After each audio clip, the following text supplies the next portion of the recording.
আচ্ছা, শুরুতে হচ্ছে প্রথমে আমরা যেহেতু আমাদের ইঞ্জিনিয়ারিং ড্রয়িং, তো আমাদের ড্রয়িং ড্রয়িং বলতে কি বোঝায় এটা আমাদের একটু জানা লাগবে যে আসলে ড্রয়িং জিনিসটা কি, হোয়াট ইজ ড্রয়িং। তো ড্রয়িং হলো একটা গ্রাফিক্যাল ল্যাঙ্গুয়েজ, এবং এই গ্রাফিক্যাল ল্যাঙ্গুয়েজ যেহেতু একটা ল্যাঙ্গুয়েজ বলতেছি, তাহলে এটা কি করবে যে আসলে ল্যাঙ্গুয়েজ কিন্তু মেইনলি ইউজ করা হয় কমিউনিকেটের জন্য। তাহলে আমাদের গ্রাফিক্যাল ল্যাঙ্গুয়েজের মাধ্যমে কি হবে, আমরা আমাদের আইডিয়া এবং ইনফরমেশন এই দুইটাকে আমরা শেয়ার করতে পারবো। তাহলে হোয়াট ইজ ড্রয়িং, ড্রয়িং হলো একটা গ্রাফিক্যাল ল্যাঙ্গুয়েজ, তার মাধ্যমে আমরা আইডিয়া এবং ইনফরমেশন শেয়ার করতে পারবো। তো আমাদের সবসময় একটা ড্রয়িং এবং আর্ট এই দুইটার ভিতরে একটা ডিফারেন্স আছে, যে ইঞ্জিনিয়ারিং ড্রয়িং এবং আর্টিস্ট ড্রয়িং এই দুইটার ভিতরে একটা সূক্ষ্ম একটা ডিফারেন্স আছে। তো ইঞ্জিনিয়ারিং ড্রয়িং এর মেইন ফ্যাক্টটা হলো ইনফরমেশন। আমি একটা ড্রয়িং করবো, সেই ড্রয়িং এর জন্য আমাদের মেইন টার্গেটটা হয় আমি যেন ইনফরমেশনটা শেয়ার করতে পারি।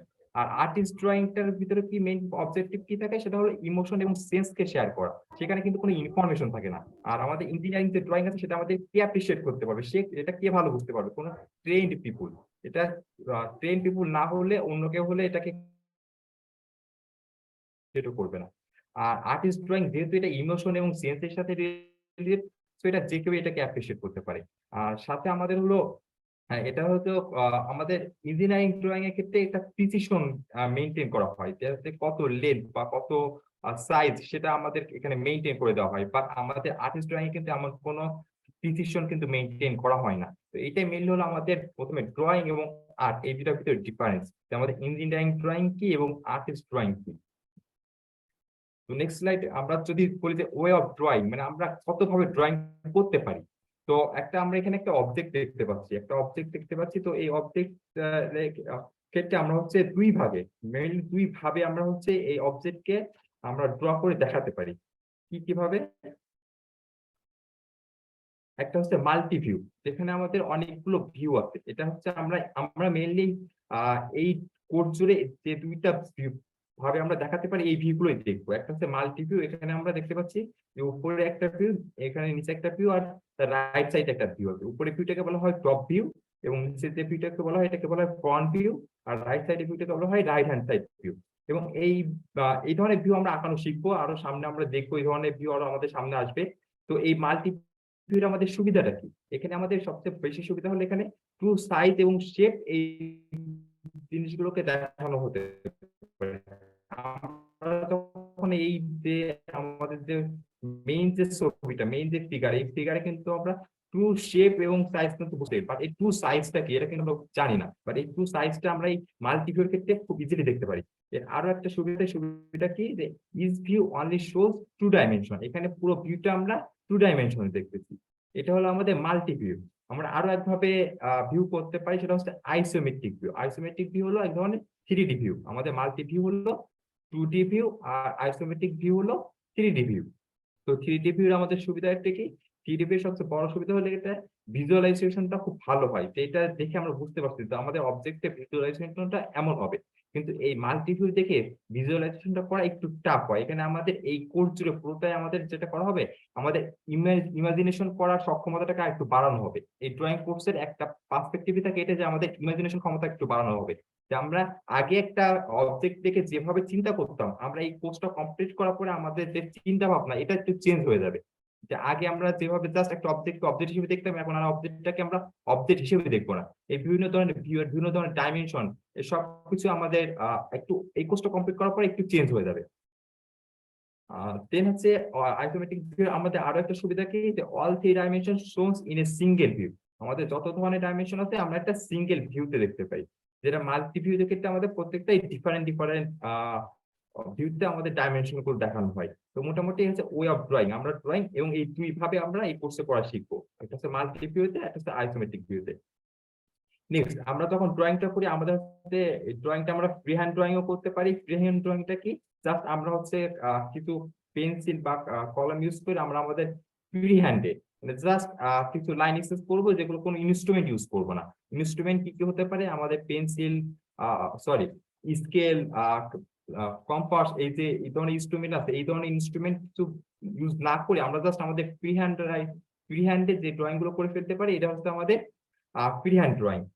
আমাদের আরেকটা আছে ইনস্ট্রুমেন্ট ড্রয়িং। ইনস্ট্রুমেন্ট ড্রয়িং হলো আমরা ইনস্ট্রুমেন্ট ইউজ করার মাধ্যমে যে ড্রয়িংটা করি। ইনস্ট্রুমেন্টের ভিতরে আমরা এখানে ছবিতে দেখতে পাচ্ছি যে আমাদের কম্পাস ইউজ করতেছি, আমরা স্কেল ইউজ করতেছি। এই ধরনের ড্রয়িং ইউজ করলে একেবারে পারফেক্ট একটা ড্রয়িং আসে, এটা হলো ইনস্ট্রুমেন্ট ড্রয়িং।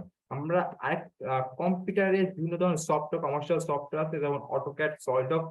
এই অটোক্যাড এবং সলিডওয়ার্কস ইউজ করার মাধ্যমে আমরা ড্রয়িং করতে পারি। এবং আমাদের এই কোর্সে আমরা কোন একটা কমার্শিয়াল সফটওয়্যার ইউজ করে ড্রয়িং করা শিখবো, ড্রয়িং করবো।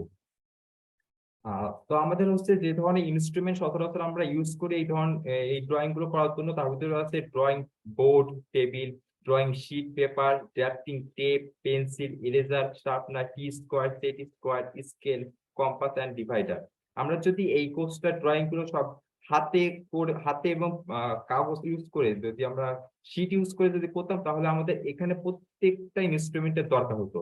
কিন্তু আমরা এই কোর্সটা হচ্ছে সফটওয়্যার বেসড করবো, মানে আমাদের প্রত্যেকটা ড্রয়িং আমরা প্রথমে ফ্রি হ্যান্ডে আগে শিখবো, দেন ওটা আমরা একটা কমার্শিয়াল সফটওয়্যার ইউজ করে আমরা এটা করবো। এই জন্য আমাদের এই ধরনের ইনস্ট্রুমেন্ট গুলো আর দরকার হবে না। বাট আমরা যদি এটা পেপার এবং বোর্ড ইউজ করে করতাম, তাহলে এখানে প্রত্যেক ইনস্ট্রুমেন্টে আমাদের দরকার হতো। আমাদের ইনস্ট্রুমেন্টের ভিতরে এখানে ছবি দেখানো হচ্ছে যে কম্পাস এবং ডিভাইডার। এখানে কম্পাস ইউজ করা হয় এবং ডিভাইডার এটা ইউজ করা লাগতো। দেন কিছু টেকনিক এখানে দেখা যাচ্ছে যে টেকনিক গুলোর ভিতরে আছে, যেমন আমাদের এটা হচ্ছে একটা টি স্কেল, এটা আমাদের কম্পাস, এটা আমাদের ইউজ করে আমরা টি স্কেলটা মেইনলি ইউজ করা হয় হরিজন্টাল লাইন ইউজ করার জন্য, হরিজন্টাল লাইন টানার জন্য। তো আমাদের এখানে একটু সুবিধা হয়েছে যে আমরা তো যেহেতু পেপার রাখছি না, আমরা যেহেতু কমার্শিয়াল সফটওয়্যার এবং ফ্রি হ্যান্ড ড্রয়িং আঁকবো, তো আমাদের টি স্কেল গুলো ইউজ করার দরকার পড়বে না। বাট এগুলো হচ্ছে কিছু টেকনিক, বিভিন্ন ধরনের টেকনিক, যেমন টি স্কেল ইউজ করে আমরা ইজিলি আমাদের হরিজন্টাল করে ফেলতে পারি, লাইন গুলোকে হরিজন্টাল করে নিতে পারি। আচ্ছা, তো লেটারিং ইন ইঞ্জিনিয়ারিং ড্রয়িং আমাদের আমরা যে লেটারিং গুলো ইউজ করি, আমরা জাস্ট লিখি, মানে লিখি। তো ইঞ্জিনিয়ারিং ড্রয়িং এ লেখাটা জাস্ট ইচ্ছা মতো লিখলে হয় না, এর কিছু নিয়ম আছে, রুলস আছে, যেটা হচ্ছে আইএসও আমাদের এই রুলস গুলো করে দিয়েছে। তো ওই রুলস গুলো আমাদের ফলো করতে হয়। তো এখানে কি বলছে যে lettering is use to provide easy to read and understand information to supplement A drawing in the form of notes and annotation. আমাদের যখন আমরা ড্রয়িং করি, আমাদের অনেক ধরনের ইনফরমেশন দেওয়ার প্রয়োজন পড়ে। যেমন আমাদের রেডিয়াস বা ডায়ামিটার, এখন আমাদের কিছু লিখে দেওয়া লাগে, সাপোজ আর বা ডি, বা আমরা ধরনের এই ধরনের যে ড্রয়িংটা করতেছি সেটা কি রিলেটেড, অক্সিলারি ভিউ না সেকশনাল ভিউ, এগুলো লিখে দেওয়া দরকার পড়তে পারে। তো এই ধরনের জন্য আমাদের হচ্ছে বিশেষ ধরনের কিছু রুলস ইউজ করে আমরা এই লেখাগুলো লিখি, যেটা বলে lettering. So lettering is an essential element in both traditional drawing and computer aided design drawing. তো কিছু আমাদের রুলস আছে, কনভেনশন আছে, যে কনভেনশন গুলো ইউজ করা হয়। কনভেনশন গুলো কি কি হচ্ছে, ইউজ ক্যাপিটাল লেটার, মানে আমাদের যে লেখাটা লিখবো তার প্রত্যেকটা লেটার ক্যাপিটাল হতে হবে। তারপর ইউজ ওয়ান স্ট্রোক পার লাইন, তার মানে একবারে, মানে হচ্ছে আমাদের একটা লাইন লেখায় আমাদের দুইটা স্ট্রোক হবে না। দুইটা স্ট্রোক মানে হচ্ছে আমরা দুইবার লিখবো না, মানে কি বরাবর একবারে লিখে যাবো, দুইবার লিখবো না। Horizontal stroke are drawn left to right, আমরা যখন লিখবো তখন আমাদের লেফট সাইড থেকে রাইট সাইডে লিখবো। মানে হলো অনেকটা হচ্ছে সাপোজ এই ধরনের বলতে পারি, যেমন আমি রাইট সাইড থেকে লিখে,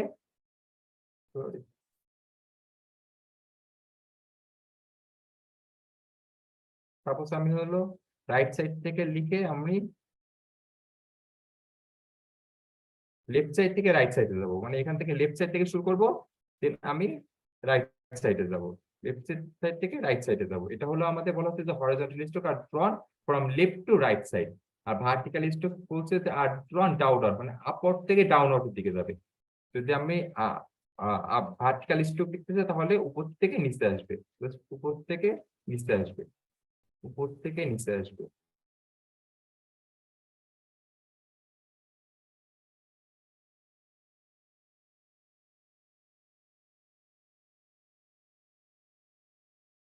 সিঙ্গেল স্ট্রোক আর কোপিয়েট স্টাইল অফ লেটারিং, এটা হচ্ছে কার্ভ স্ট্রোকের ক্ষেত্রে, সেটা হচ্ছে টপ টু বটম হবে। কার্ভ স্ট্রোকের ক্ষেত্রে আমরা এখানে টপ থেকে বটমে আসবো, টপ থেকে বটমে আসবো, এটাই বলছি এখানে যে skip a space between row of letters. একটা রো অফ লেটার্স এর ক্ষেত্রে মাঝে মাঝে একটা করে স্পেস দিতে হবে, এটা বলছে। তারপর হচ্ছে ভেরি লাইট গাইডলাইন্স, তারপর fraction are letter twice the height of normal letters, আর fraction bars are always drawn horizontal. Fraction bars গুলো সবসময় হরিজন্টাল বরাবর লিখতে হবে। Medium lead for normal lettering and hard letter for drawing rules. আরো কিছু guidelines আছে আমরা দেখবো। যেমন এখানে দেওয়া আছে যে হচ্ছে এখানে যে লেটার গুলো লিখবো সেগুলোর হাইট এবং ওয়াইড এই দুটার ভিতরে একটা রুলস মেনটেন করা হয়। যেমন এখানে হাইট এবং ওয়াইডের রেশিওটা কেমন হবে, 7:5 হবে। এতে দুইটার ভিতরে স্পেস হলো আমাদের এ, তো আর হচ্ছে আমাদের ওয়াইড হলো ডি, আর আমাদের হাইট হলো এইচ। তো আমাদের h1 is equals to h minus d, a1 is equals to a plus d, এগুলো মোটামুটি আমাদের মেনটেন করে এগুলো লিখতে হয়, লেটারিং গুলো লিখতে হয়। তারপর আমাদের যে ইনক্লাইন লেটার লিখতে চাই সেক্ষেত্রে আমাদের মিনিমাম ইনক্লাইন ভার্টিক্যাল থেকে হতে হবে 15 ডিগ্রি এবং আমাদের হরাইজন্টাল থেকে হতে হবে 75 ডিগ্রি। আচ্ছা, দেন আমরা এখন আসলাম হচ্ছে two basic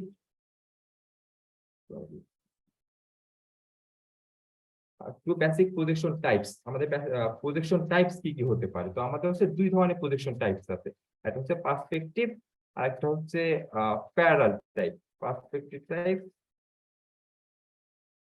types, and parallel projection types. তো পার্সপেক্টিভ টাইপসে কি হচ্ছে, পার্সপেক্টিভ টাইপসে যদি আমরা কোনো একটা পয়েন্ট চিন্তা করি, তো কোনো একটা পয়েন্ট আছে, এই পয়েন্ট থেকে আমরা অনেকগুলো লেজার দিচ্ছি,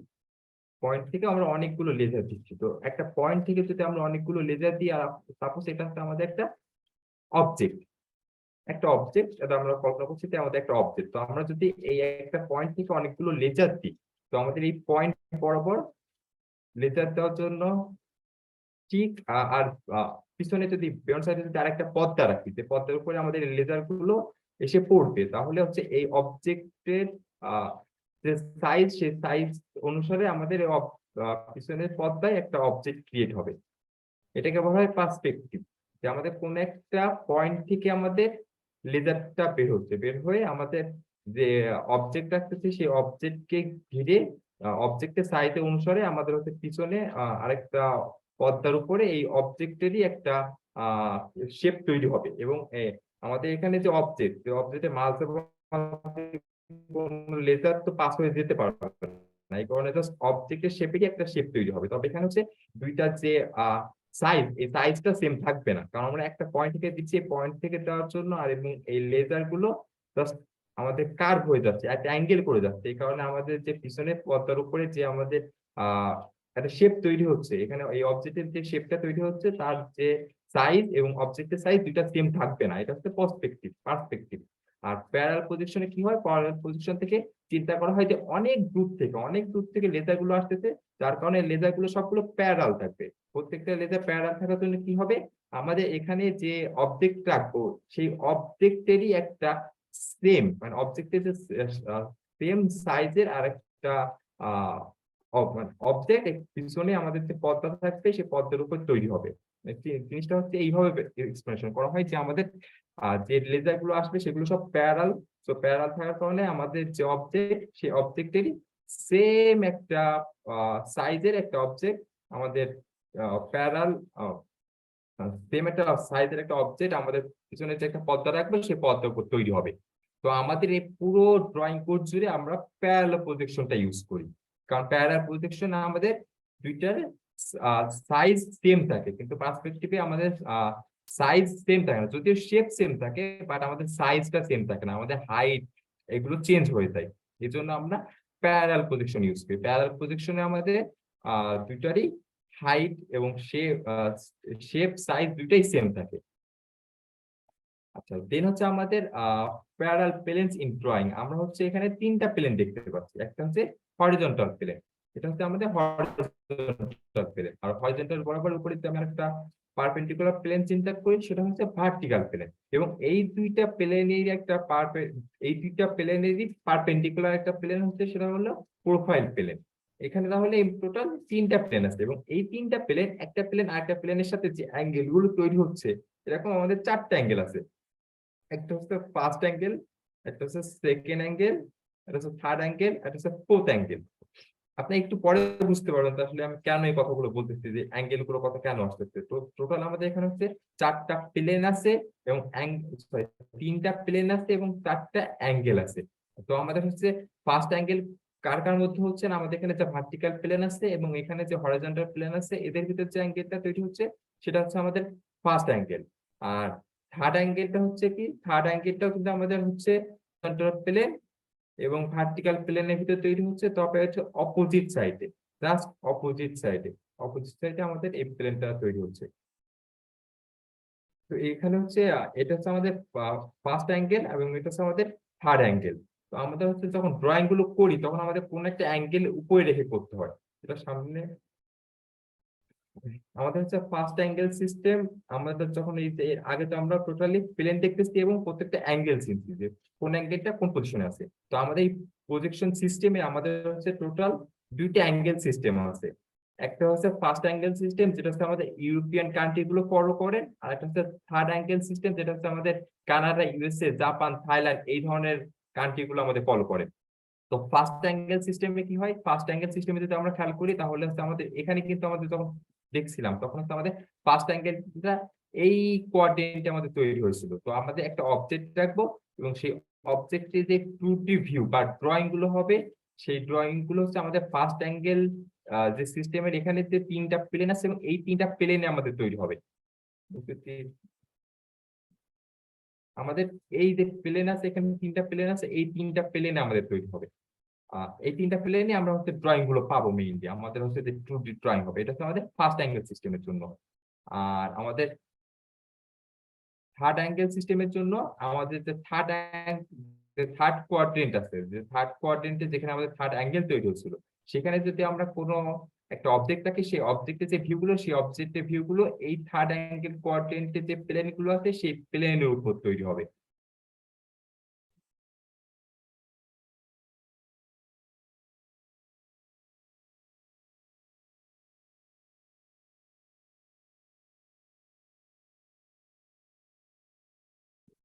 তো আমাদের ফার্স্ট অ্যাঙ্গেল, আমরা প্রথমে ফার্স্ট অ্যাঙ্গেল সিস্টেম দেখি, তারপর হচ্ছে আমরা থার্ড অ্যাঙ্গেল সিস্টেম দেখবো। তো আমাদের ফার্স্ট অ্যাঙ্গেল সিস্টেম কি হচ্ছে, সাপোজ আমরা মনে করলাম যে হচ্ছে ফার্স্ট অ্যাঙ্গেল,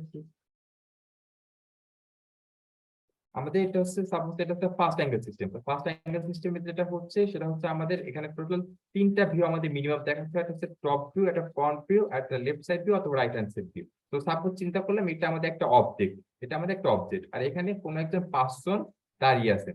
তিনি এই ভিউটা কিভাবে দেখছেন, বা এখানে একটা লেজার চিন্তা করতে পারি যে লেজারটা এই অবজেক্টের উপরে ফেলানো হলে পিছনে যে প্লেন থাকবে সেই প্লেনের উপরে কি ধরনের আমাদের শেপ তৈরি হতে পারে, এটা আমরা চিন্তা করতে পারি। তো আমাদের যেটা first angle system, first angle system যেটা হয় যে আমাদের এই যে ফ্রন্ট সাইডের যে ভিউটা সেটা হচ্ছে আমাদের পিছনে যে প্লেন থাকে সেই প্লেনের উপর তৈরি হয়। আর থার্ড অ্যাঙ্গেল,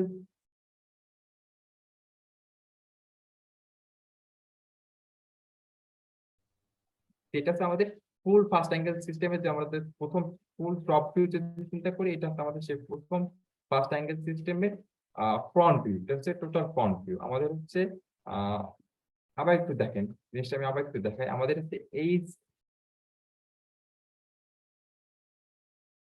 এই পোর্শনটার জন্য, জাস্ট এখানে এই পোর্শনটার জন্য আমাদের যদি আমরা লিখেছি জাস্ট এই পোর্শনটার জন্য আমাদের এই ধরনের ভিউটা তৈরি হয়েছে। আমাদের টপ ভিউ এখনো এই সারফেসটা এবং এই সারফেসটা বাকি আছে। তো প্রথমে হচ্ছে আমি এই সারফেসের জন্য এখানে আরো একটা ভিউ দিয়ে দিলাম, এটা হচ্ছে ফার্স্ট অ্যাঙ্গেল সিস্টেম। দেন আমার এই সারফেসের জন্য আমি আরো একটা ভিউ দিয়ে দিলাম, তাহলে আমাদের এখন টোটাল ফ্রন্ট ভিউটা কমপ্লিট হয়ে গেছে। এটা হচ্ছে আমাদের ফার্স্ট অ্যাঙ্গেল সিস্টেমের জন্য। এখন যদি আমি থার্ড অ্যাঙ্গেল সিস্টেমকে দেখি, থার্ড অ্যাঙ্গেল সিস্টেমে তাহলে কি হবে, থার্ড অ্যাঙ্গেল সিস্টেমে যেটা হয় সেটা হচ্ছে আমাদের যে প্লেনটা বা যে পর্দাটা আমরা বলতে পারি, সেই পর্দাটা হচ্ছে সামনে থাকে, অর্থাৎ আমাদের যে যে ফিগারটা তৈরি হবে সেটা হচ্ছে আমাদের সামনে যে প্লেন সেই প্লেনে তৈরি হবে। আমাদের এখানকার এই সার্ফেসের জন্য যে সার্ফটা তৈরি হয়েছিল সেটা হচ্ছে আমাদের পিছন সাইডে, আর এখানে যেটা এই সার্ফেসের জন্য যে শেপটা তৈরি হবে সেটা হচ্ছে আমাদের সামনের প্লেনে। এটা হচ্ছে থার্ড অ্যাঙ্গেল সিস্টেমের জন্য।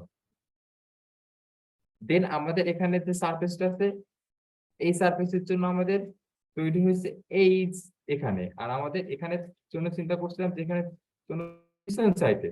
অর্থাৎ ফার্স্ট অ্যাঙ্গেল সিস্টেম এবং থার্ড অ্যাঙ্গেল সিস্টেমের জন্য সবচেয়ে বেসিক যে ডিফারেন্স সেটা হচ্ছে আমাদের এখানকার যে ফিগার গুলো তৈরি হয় ফার্স্ট অ্যাঙ্গেলের জন্য তৈরি হয় পিছনে এবং থার্ড অ্যাঙ্গেলের জন্য তৈরি হয় সামনে। আমাদের এখানে আরেকটা সার্ফেস বাকি আছে, এই সার্ফেসের জন্য আমাদের তৈরি হচ্ছে সামনে। সামনে। তো আমাদের এখানের জন্য এখন top front view, top front view আমাদের কমপ্লিট হয়ে গেছে। দেন যদি আমরা এখন চিন্তা করি আমাদের যে এখানে রাইট হ্যান্ড সাইড ভিউ আছে, তো রাইট হ্যান্ড সাইড ভিউর জন্য ফার্স্ট অ্যাঙ্গেল সিস্টেমে এই বরাবর একটা শেপ তৈরি হবে। তো এখানে যদি আমি রেজার গুলো দিয়ে দিই, তাহলে আমাদের এখন এই যে ফুল একটা সারফেস, এই সারফেসের জন্য জাস্ট এখানে একটা শেপ তৈরি হবে। জাস্ট এই একটা সারফেসের জন্য এখানে জাস্ট আমরা কল্পনা করব যে হচ্ছে আমি অনেকগুলো লেজার দিচ্ছি, তো লেজার দেওয়ার জন্য আমাদের লেজার গুলো কোন বরাবর যে আমাদের পদ্মা পড়বে, জাস্ট সেটা চিন্তা করলে আমাদের এটা ইজি হয়ে যাবে। এটা হচ্ছে ফার্স্ট অ্যাঙ্গেল সিস্টেমের জন্য। তাহলে এখন আমরা যদি থার্ড অ্যাঙ্গেল সিস্টেমে যাই, তাহলে কি হবে? থার্ড অ্যাঙ্গেল সিস্টেমের জন্য আমি ফার্স্ট অ্যাঙ্গেল সিস্টেমের জন্য বলছি যে পিছনে পদ্মা উপরে দিয়ে পড়ে, আর থার্ড অ্যাঙ্গেল সিস্টেমের জন্য সামনের পদ্মা উপরে এসে পড়ে। তো আমাদের তাহলে হচ্ছে এই যে থার্ড অ্যাঙ্গেল সিস্টেমের জন্য আমাদের এখানে যে সামনে একটা প্লেন কল্পনা করতেছি, এখানে যে প্লেন আছে এই প্লেনের সারফেসের উপরে এসে আমাদের এটা এসে পড়বে। আমাদের এই প্লেনের সারফেসের উপরে এসে আমাদের হচ্ছে এই সারফেসটা তৈরি হচ্ছে লেজারদের জন্য। এটা হচ্ছে আমাদের থার্ড অ্যাঙ্গেল সিস্টেমের জন্য। আমাদের আরো একটা ভিউ বাদ আছে, যেটা আমরা তিনটা ভিউ দেখতে পাচ্ছিলাম এখানে, যে আমাদের এখানে সামনের ভিউটা কমপ্লিট হয়ে গেছে, এই পাশের ভিউটা কমপ্লিট হয়ে গেছে, কিন্তু আমরা টপ থেকে যদি দেখি, যেটা বলা হয় উপর টপ থেকে, সেটা হচ্ছে টপ ভিউ। উপর থেকে টপ থেকে দেখতেছি, তো এখানে যদি আমি উপর থেকে টপ থেকে দেখি, তাহলে আমাদের টপ ভিউটা এখানে নিচে তৈরি হবে।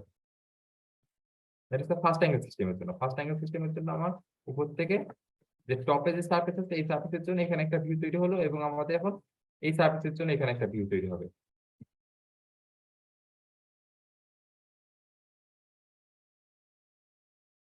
এটা হচ্ছে ফার্স্ট অ্যাঙ্গেল সিস্টেমের জন্য। তাহলে থার্ড অ্যাঙ্গেল সিস্টেমের জন্য আমাদের টপ ভিউর জন্য আমাদের কোথায় আমাদের এই শেপটা তৈরি হবে? আমাদের যে একদম উপরে উপরে যে আমাদের যে সারফেস প্লেনটা দেখতে পাচ্ছি, এখানে আমাদের তৈরি হবে। তো আমরা দেখি এখানে জাস্ট আমরা এটা চিন্তা করব যে হচ্ছে আমাদের যে অবজেক্ট আছে, সেই অবজেক্ট থেকে কিছু লেজার বের হচ্ছে, সেই লেজার গুলো এসে আমাদের পদ্মের উপরে একটা ফিগার তৈরি করছে। জাস্ট এইটা কল্পনা করলে আমাদের হয়ে যাবে। এখন হচ্ছে ফার্স্ট অ্যাঙ্গেল থার্ড অ্যাঙ্গেলের সাথে বেসিক ডিফারেন্সটা হচ্ছে এই ফিগারটা কোথায় তৈরি হচ্ছে। তো ফার্স্ট অ্যাঙ্গেল সিস্টেমে যেটা তৈরি হয় সেটা হচ্ছে আমাদের অবজেক্টের পিছনে একটা পর্দা থাকে, সেই পর্দার উপর তৈরি হয়। আর থার্ড অ্যাঙ্গেল সিস্টেমে হচ্ছে আমাদের সামনে সামনে একটা প্লেন থাকে বা পর্দা থাকে, যেটা চিন্তা করতে পারি, সেই প্লেনের উপরে আমাদের ফিগারটা তৈরি হচ্ছে। এটা হচ্ছে থার্ড অ্যাঙ্গেল সিস্টেম। তো আমরা আমাদের এই পুরো কোর্স জুড়ে আমরা মেইনলি থার্ড অ্যাঙ্গেল সিস্টেমটা আমরা ইউজ করবো। এটা আমরা একটু পরে দেখবো যে আমরা কেন থার্ড অ্যাঙ্গেল সিস্টেমটা ইউজ করতেছি। তো আমরা হচ্ছে টোটাল ফার্স্ট অ্যাঙ্গেল সিস্টেম এবং থার্ড অ্যাঙ্গেল সিস্টেম পেয়ে গেছি। তো আমাদের ফার্স্ট অ্যাঙ্গেল সিস্টেমের জন্য এরকম তিনটা ফিগার পাবো, আর থার্ড অ্যাঙ্গেল সিস্টেমের জন্য এরকম তিনটা ফিগার পেয়েছি। তো এবার হচ্ছে আমি এগুলোকে কিভাবে 2D তে কিভাবে দেখাবো। তো আমরা জাস্ট এই লাইনগুলোকে ফোল্ড করে দিই। আমরা মনে করি এই যে লাইনগুলোকে আমি কেটে ফেলেছি, এগুলোকে আমি কেটে ফেলেছি।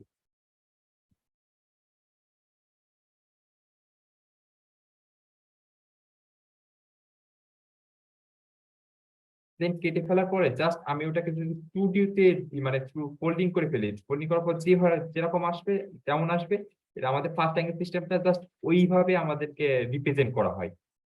তো এই জন্য আমরা দেখতেছিলাম যে এটা হচ্ছে আমাদের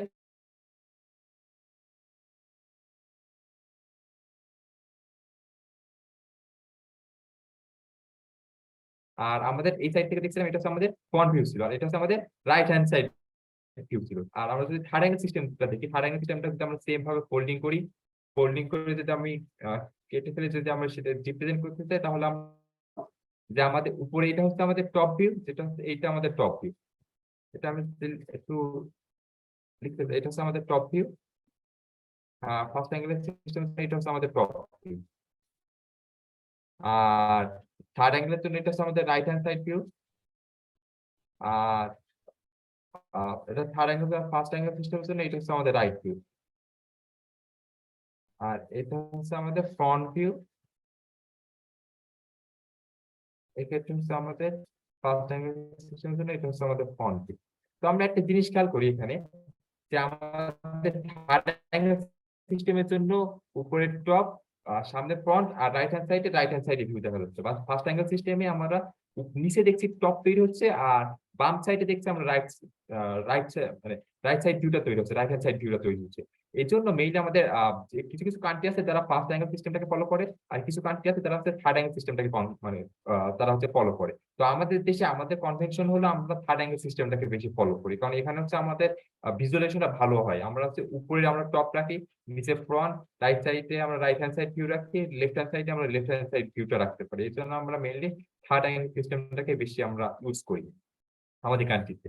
তো আমাদের ভিউটা এই ধরনের হবে। ফার্স্ট অ্যাঙ্গেল সিস্টেমের জন্য এই ধরনের, আর থার্ড অ্যাঙ্গেল সিস্টেমের জন্য এই ধরনের। এখানে হচ্ছে উপরের ভিউটা হচ্ছে টপ ভিউ বলে, উপরের ভিউটাকে বলা হয় top view, TOPVIEW, top view. এই ভিউটাকে বলা হয় ফ্রন্ট ভিউ, কারণ এটা সামনাসামনি থাকে যেন এটাকে বলা হয় ফ্রন্ট ভিউ। আর রাইট সাইডে যে ভিউটাকে এটা থাকে এটাকে বলা হয় রাইট হ্যান্ড সাইড ভিউ। যদি আমাদের বাম সাইডে থাকতো তাহলে এটাকে বলা হয় তো লেফট হ্যান্ড সাইড ভিউ। আর নিচের যেটা থাকে সেটাকে বলা হয় বটম ভিউ। মোটামুটি এইভাবে এই ভিউ গুলোকে নামকরণ করা হয়েছে। তো আমরা মোটামুটি থার্ড অ্যাঙ্গেল সিস্টেমটা আমরা আমাদের পুরো এই কোর্স জুড়ে দেখবো।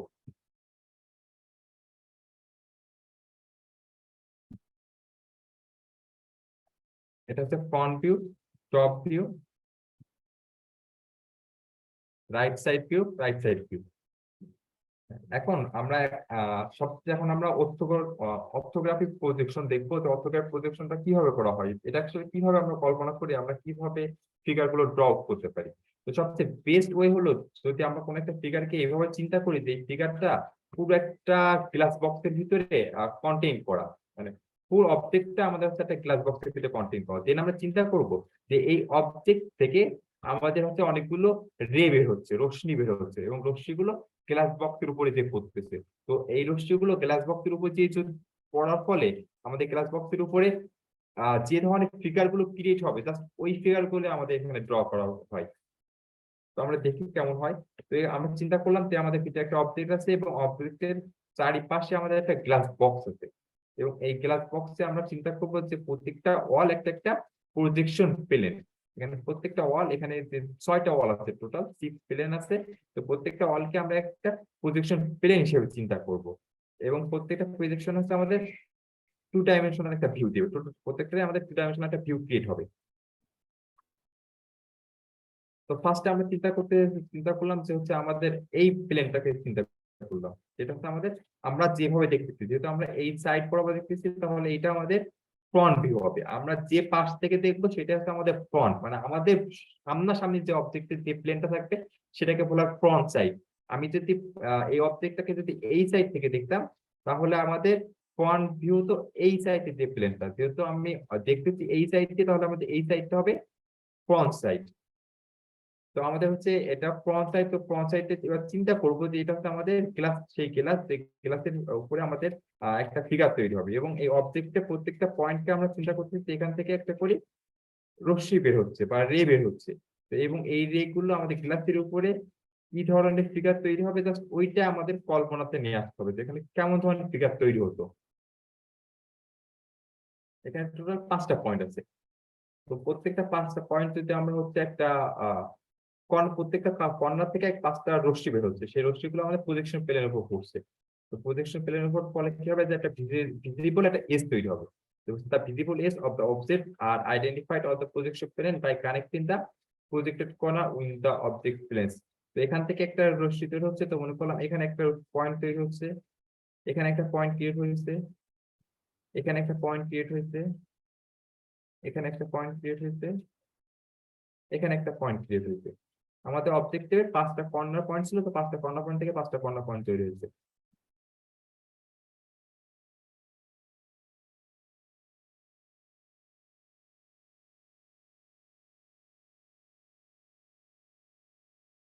এখন আমাদের কাজ হলো এই 5টা কর্নার পয়েন্টকে জাস্ট যোগ করে দাও, অ্যাড করে দাও, তাহলে আমাদের আমাদের যে ভিউটা সেই ভিউটা তৈরি হয়ে যাবে।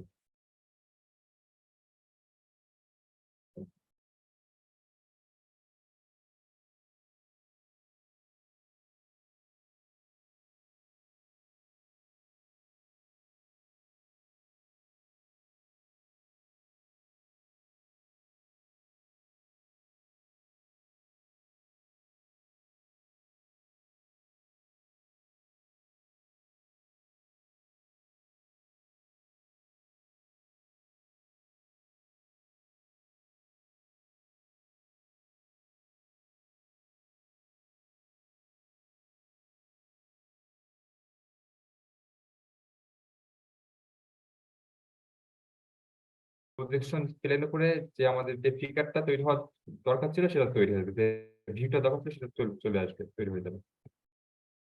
জি, একজন হ্যান্ড তুলেছেন, জিজ্ঞেস করবেন।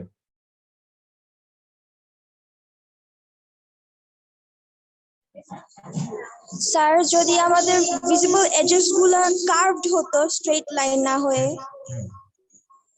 হ্যাঁ, কার্ভ হলেও আমাদের তাহলে চিন্তা করতাম যে আমাদের অনেকগুলো কার্ভ আসতেছে, ঠিক আছে। যেমন আমাদের এখানে কি হচ্ছে, এখানে তো একটা একটা লাইন আছে, তো আমিও কিন্তু এখানে একটা লাইন তৈরি হয়েছে। তো এইটা যদি এইভাবে এরকম না থেকে যদি আমাদের এরকম একটা কার্ভ থাকতো, তাহলে আমাদের এখানকার লাইনটা একটা কার্ভ হতো, জাস্ট একটা কার্ভ তৈরি হতো। আমার এখানে অনেকগুলো লাইন তৈরি হয়ে যাচ্ছে একসাথে।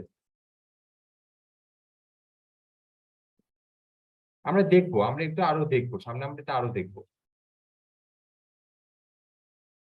আমাদের যদি এটা একটা হরিজন্টাল, আমাদের তো এটা একটা একটা হরিজন্টাল একটা স্ট্রেট লাইন ছিল, যদি স্ট্রেট লাইন না হয়ে যদি একটা কার্ভ হতো, তাহলে আমাদের এখানে যে লাইনটা আছে, লাইনটা পরিবর্তে আমাদের একটা কার্ভ হতো, এখানে আমাদের একটা কার্ভ তৈরি হতো জাস্ট। ওটা আমরা সামনে দেখবো, আমরা সামনে আরো অনেকগুলো এক্সাম্পল দেখবো।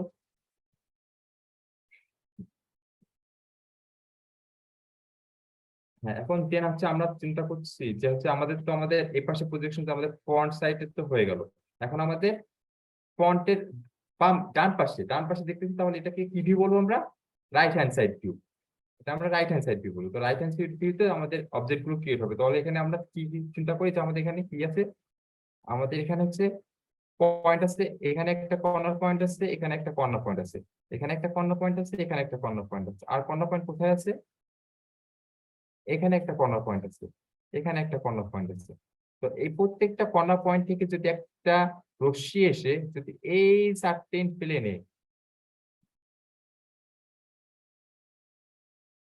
সেখানে মিলিত হবে, জাস্ট সেই লাইনগুলোকে আমরা জাস্ট এসে অ্যাড করে দিব। সাপোজ মনে করলাম এখান থেকে যে রশ্মিটা সেটা হচ্ছে এসে এখানে পড়ছে, আর এখান থেকে রশ্মিটা এসে এই প্লেনে এখানে পড়ছে। তাহলে এখানে একটা পয়েন্ট তৈরি হয়েছে, এখানে একটা পয়েন্ট তৈরি হচ্ছে, দেন ওই পয়েন্টগুলো জাস্ট আমাকে অ্যাড করে দিব।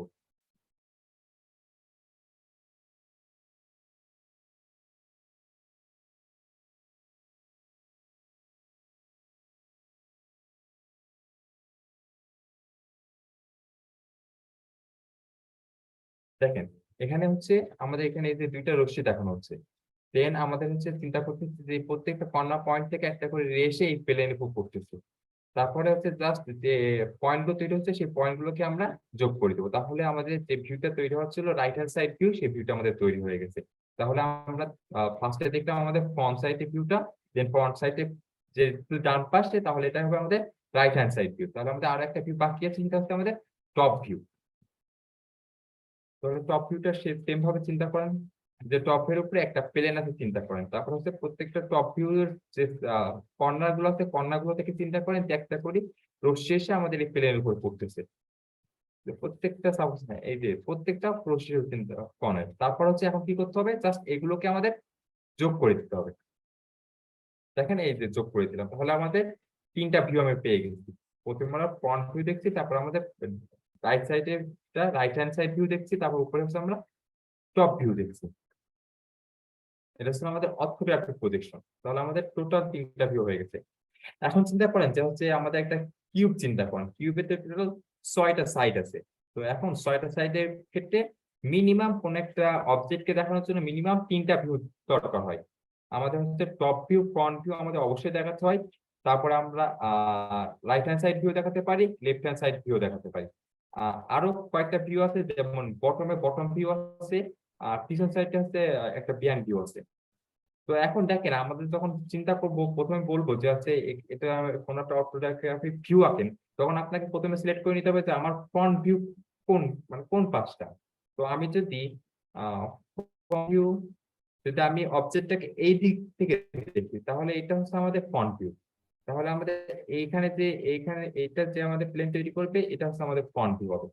আর এই পাশে যে ভিউটা হবে সেটা আমাদের হবে রাইট হ্যান্ড সাইড ভিউ। আর আমাদের উপরে যেটা হবে এটা আমাদের হবে টপ ভিউ। আর যদি আমি এমনটা না করে, যদি আমি অবজেক্টটাকে অবজেক্টটাকে এই পাশ থেকে দেখতাম, এই পাশ থেকে দেখতাম তাহলে আমাদের এই পাশে যে ভিউটা হতো সেটা হতো আমাদের ফ্রন্ট ভিউ, মানে আমি যে পাশ থেকে দেখতেছি সেটা হচ্ছে আমাদের ফ্রন্ট ভিউ। আর ফ্রন্ট ভিউর রাইট সাইড, মানে এখান থেকে যে ভিউ যে সাইড আমরা দেখতে পাচ্ছি না সেটা হতো আমাদের রাইট হ্যান্ড সাইড ভিউ, আর এই পাশে যে ভিউটা হতো সেটা হচ্ছে আমাদের লেফট হ্যান্ড সাইড ভিউ। ফ্রন্টের ডান পাশে যে ভিউটা হবে সেটা হবে রাইট হ্যান্ড সাইড ভিউ, ফ্রন্টের বাম পাশে যে ভিউটা হবে সেটা হচ্ছে আমাদের লেফট হ্যান্ড সাইড ভিউ, আর উপরেরটা হচ্ছে টপ ভিউ, নিচেরটা হচ্ছে আমাদের বটম ভিউ। তো এইভাবে হচ্ছে চিন্তা করা হয়। যখন আমরা ফিগার গুলো আঁকাবো তখন আমাদের প্রথমে ডিসাইড করে নিতে হবে যে আমাদের ফ্রন্ট ভিউ কোনটা। যদি আমাদের কোশ্চেনে ফ্রন্ট ভিউ দেওয়া থাকে তাহলে তো আমরা ওইভাবে আঁকাবো, আর যদি কিছু বলা না থাকে তাহলে প্রথমে আমাদের নিজেদেরকে ডিসাইড করে নিতে হবে যে আমাদের ফ্রন্ট ভিউ কোন সাইড। বলে since each side of the dice will have its own view, there must be 6 possible orthographic view। এখানে অবশ্যই 6টা অর্থোগ্রাফিক ভিউ পসিবল, কারণ এখানে প্রত্যেকটা পাশে আমাদের ডিফারেন্ট ডিফারেন্ট ভিউ তৈরি হবে। যদি প্রত্যেকটা সাইডে আমাদের ডিফারেন্ট ডিফারেন্ট ভিউ তৈরি হয় তবে সেক্ষেত্রে আমাদের 6টা দেখাতে হবে। আর যদি এমন কোন ভিউ সচরাচর যে ভিউ গুলো আমরা দেখি সেগুলো মিনিমাম 3টা ভিউ হলে হয়ে যায়। তো আমাদের ফন্ট দেখছি, প্রথমে আমরা ফন্ট ঠিক করে নিচ্ছি যে এটা হচ্ছে আমাদের ফ্রন্ট সাইড। প্রথমে আমরা তীর চিহ্ন দিয়ে ঠিক করে নিই যে আমাদের কোন পাশ থেকে আমরা ফ্রন্ট সাইড হিসেবে কনসিডার করছি। তো এই সামনের পাশটা আমরা ফ্রন্ট সাইড হিসেবে কনসিডার করছি। তো এই ফ্রন্ট সাইড ভিউ এর আমাদের ভিউটা কেমন হতে পারে, জাস্ট এই ধরনের ভিউ হবে যে আমাদের দুইটা এখানে দেখতে পাচ্ছি, দেখতে পাচ্ছি, এখানে 2 আসবে। তারপর হচ্ছে আমাদের টপ ভিউ, উপরেরটা হচ্ছে আমাদের টপ ভিউ। টপ ভিউ হচ্ছে আমাদের এই সাইড থেকে এই সাইডটা দেখছেন টপ ভিউ, জাস্ট এখানে তো টপ ভিউ তৈরি হচ্ছে। দেন এই পাশে হচ্ছে আমাদের রাইট সাইড ভিউ, এটা হচ্ছে আমাদের রাইট সাইড ভিউ তৈরি হচ্ছে। আমাদের এখনো কিন্তু আরো 3টা ভিউ বাকি। ব্যাক ভিউ, দেন বটম ভিউ, আর হচ্ছে লেফট সাইড ভিউ। সো আমাদের এটা যদি উপরে যেহেতু আমরা টপ ভিউ বলছি তাহলে এর ঠিক নিচে, অর্থাৎ এর ঠিক নিচে যেটা আমরা দেখতে পাচ্ছি না, এর ঠিক নিচে যেটা হবে সেটা হবে আমাদের বটম ভিউ। আর এটা ছিল আমাদের ফ্রন্ট ভিউ, তাহলে ফ্রন্ট ভিউ এর জাস্ট অপোজিট সাইডে যে ভিউটা আসবে সেটা হবে আমাদের ব্যাক ভিউ। আর এটা হচ্ছে আমাদের রাইট হ্যান্ড সাইড ভিউ ছিল, তাহলে হচ্ছে এটা ফ্রন্ট ভিউ, তাহলে এর অপোজিট পাশ এই পাশটা হবে আমাদের লেফট সাইড ভিউ। আমরা কি তাহলে 6টা ভিউ কি চিনছি? কেউ একজন বলেন যে আমরা 6টা ভিউ চিনতে পারছি কিনা, যে কোন সাইডে কোন ভিউটা কি হবে। হ্যালো, জি স্যার। কোন একটা অবজেক্ট আমাদের সামনে দিলে প্রথমে আমাদের কোন ভিউ আমরা দেখবো, প্রথমে ফিক্স করবো কোন ভিউ? কেউ একজন বলেন।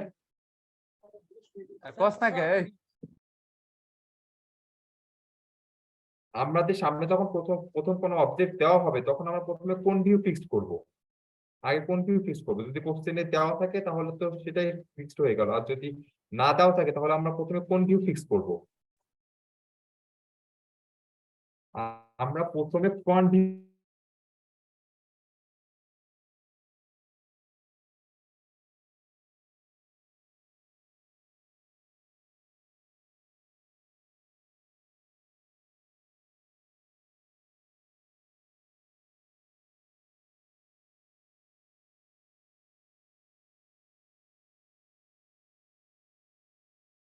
তাহলে ফ্রন্ট ভিউ এর ডান সাইডে যে ভিউটা হবে, ফ্রন্ট ভিউ এর জাস্ট ডান সাইডে সেটা হচ্ছে আমাদের রাইট হ্যান্ড সাইড ভিউ। ফ্রন্টের জাস্ট লেফটে যেটা হবে সেটা হচ্ছে লেফট হ্যান্ড সাইড ভিউ। ফ্রন্টের উপরে যে ভিউটা সেটা টপ ভিউ, ফ্রন্টের নিচের ভিউটা হচ্ছে বটম ভিউ, আর ফ্রন্টের ঠিক অপোজিটে যেটা ভিউ হবে সেটা হচ্ছে আমাদের ব্যাক ভিউ। আমরা কি 6টা ভিউ তাহলে চিনতে পারছি?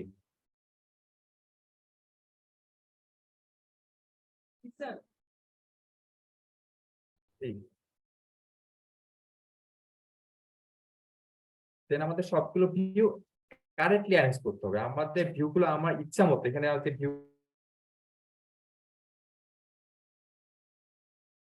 পজিশন আছে এবং সেই পজিশন আকারে আমাদের এগুলো সিলেক্ট করতে হবে। তো প্রথমে হচ্ছে আমাদের এখানে আমরা ফ্রন্ট ভিউ দেখতে, তো প্রথমে আমাদের ফ্রন্ট ভিউটা আমি ড্র করে নিলাম, এটা একটা পজিশন ফিক্স করে নিলাম। প্রথমে আমাদের ফ্রন্ট ভিউ পজিশন ফিক্স করে নিয়েছি। তারপরে জাস্ট উপরে আমরা কোন ধরনের ভিউ ফিক্স করবো? উপরে আমাদের হচ্ছে টপ ভিউ, নিচে আমার সাথে কেউ বলেন যে আমরা প্রথমে হচ্ছে ফ্রন্ট ভিউ ফিক্স করছি, দেন উপরে আমরা টপ ভিউ, দেন আমাদের এই পাশে হচ্ছে রাইট হ্যান্ড সাইড ভিউ, ঠিক ফ্রন্টের রাইটে রাইট হ্যান্ড সাইড ভিউ, ফ্রন্টের লেফটে লেফট হ্যান্ড সাইড ভিউ, ফ্রন্টের নিচে কি view? Bottom view bottom side, bottom view, হ্যাঁ। আর হচ্ছে আমাদের ব্যাক ভিউ, ঠিক ব্যাক ভিউ আসলে কোনো পজিশন নেই। ব্যাক ভিউ আমি এখানে দিতে পারি, এখানে দিতে পারি, এখানে দিতে পারি, এখানেও দিতে পারি। তাহলে বুঝতে পারছেন? জি স্যার। আচ্ছা, তাহলে বলেন তো এটা কোন ধরনের ভিউ? এটা ফ্রন্ট ভিউ। উপরে এটা কোন ধরনের ভিউ? Top view. আর তারপরে ফ্রন্টের রাইট হ্যান্ড সাইডে কোন view? Right hand side view. Right hand side view. লেফটে লেফট হ্যান্ড সাইড ভিউ। আর নিচে এটা কোন ধরনের? Bottom view. আমাদের এই চারটা কমপ্লিট হয়ে যাওয়ার পরে আরেকটা ভিউ বাকি থাকে ব্যাক ভিউ। এটা আসলে পজিশন আমরা এখানে যে চারটা পজিশন আছে, এখানে বা এখানে বা এখানে বা এখানে চারটা পজিশনের যে কোনো একটা পজিশনে আমরা আমাদের ব্যাক ভিউটা দিয়ে দিতে পারি। The back view can be placed in any these four location. যে কোনো এই চারটা লোকেশনে যে কোনো একটা পজিশনের মধ্যে ব্যাক ভিউটা দিয়ে দিতে পারি। তো আমরা এতক্ষণ পর্যন্ত যেটা দেখলাম তার একটা যদি রিভিশন আমরা দিয়ে দিই, তাহলে an orthographic view is drawn looking straight and on side of the object. আমরা যে অর্থোগ্রাফিক ভিউ আঁকি, ভিউ এর একটা looking straight at on side, আমরা একদম স্ট্রেটলি একটা অন সাইড দেখি। আমরা অন্য কোনো সাইড নিয়ে কিন্তু প্রথমে কল্পনা করি না, আমরা প্রথমে একদম স্ট্রেট একটা সাইড দেখি এবং সেই যে সাইড থেকে আমরা দেখা শুরু করি সেটা হলো আমাদের ফ্রন্ট ভিউ। দেন 6 পসিবল অর্থোগ্রাফিক ভিউ হতে পারে। কয়টা পসিবল অর্থোগ্রাফিক ভিউ হতে পারে? Front, back, top, bottom, left side view, right side view.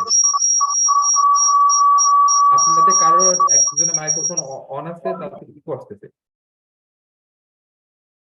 এই টোটাল 6টা পসিবল অর্থোগ্রাফিক ভিউ হতে পারে। দেন আমরা হচ্ছে মোটামুটি ইউজুয়ালি আমরা front, top and right hand side view এই তিনটা ভিউ আমরা ড্র করে থাকি, যেটা আমি আপনাদের আগে বলছিলাম যে আমরা সাধারণত ফ্রন্ট, টপ এবং রাইট হ্যান্ড সাইড ভিউ এই তিনটা ভিউ আমরা ড্র করে থাকি। তবে মাঝে মাঝে আমাদের ফিগার গুলো আসলে এমন পজিশনে দেওয়া থাকে যে ক্ষেত্রে আমাদের রাইট হ্যান্ড সাইড ভিউটা আসলে আঁকানো পসিবল হয় না, সেক্ষেত্রে আমরা লেফট হ্যান্ড সাইড ভিউটা আঁকি। লেফট হ্যান্ড সাইড ভিউ তার মানে আমরা মোটামুটি টপ ভিউ মাস্ট আঁকি, টপ ভিউ, ফ্রন্ট ভিউ এবং রাইট হ্যান্ড সাইড যদি আমাদের ফিগারটা যদি right hand side view possible হয় সেক্ষেত্রে রাইট হ্যান্ড সাইড ভিউ, আর রাইট হ্যান্ড সাইড ভিউ না হলে আমাদের যদি লেফট হ্যান্ড সাইড ভিউ আমাদের পসিবল হয়, সহজ হয়, তাহলে আমরা left hand side view draw করি। অর্থাৎ আমরা মিনিমাম 3টা ভিউ আমরা ড্র করে থাকি।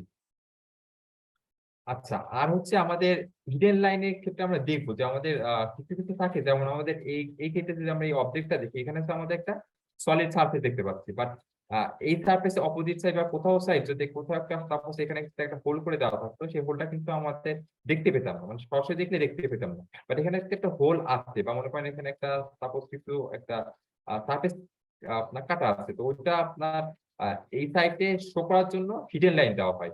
Hidden line show details you can not see in all view, অর্থাৎ যে ভিউটা আমি সরাসরি দেখতে পাচ্ছি না বাট ওখানে কিছু একটা আছে সেটা দেখানোর জন্য আমাদের মেইনলি হিডেন লাইন গুলো ইউজ করা হয়। আমরা সামনে আরো একটু দেখবো হিডেন লাইন যখন আমরা ড্র করবো তখন এটা ভালো এটা বুঝবেন।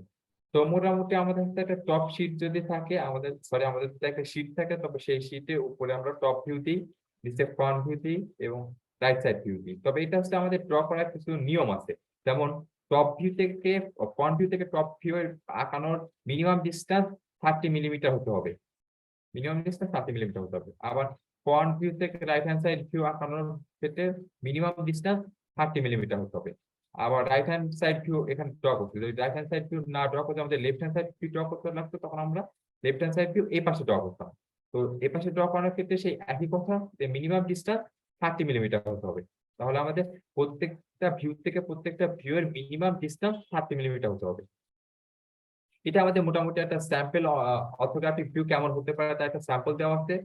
এক্ষেত্রে এই যে দেখেন উপরে আছে টপ ভিউ, নিচে ফ্রন্ট ভিউ, আর এপাশে রাইট হ্যান্ড সাইডে রাইট হ্যান্ড সাইড ভিউ। মোটামুটি এই ধরনের ফিগার আমরা ড্র করে থাকি অর্থোগ্রাফিক ভিউ ক্ষেত্রে।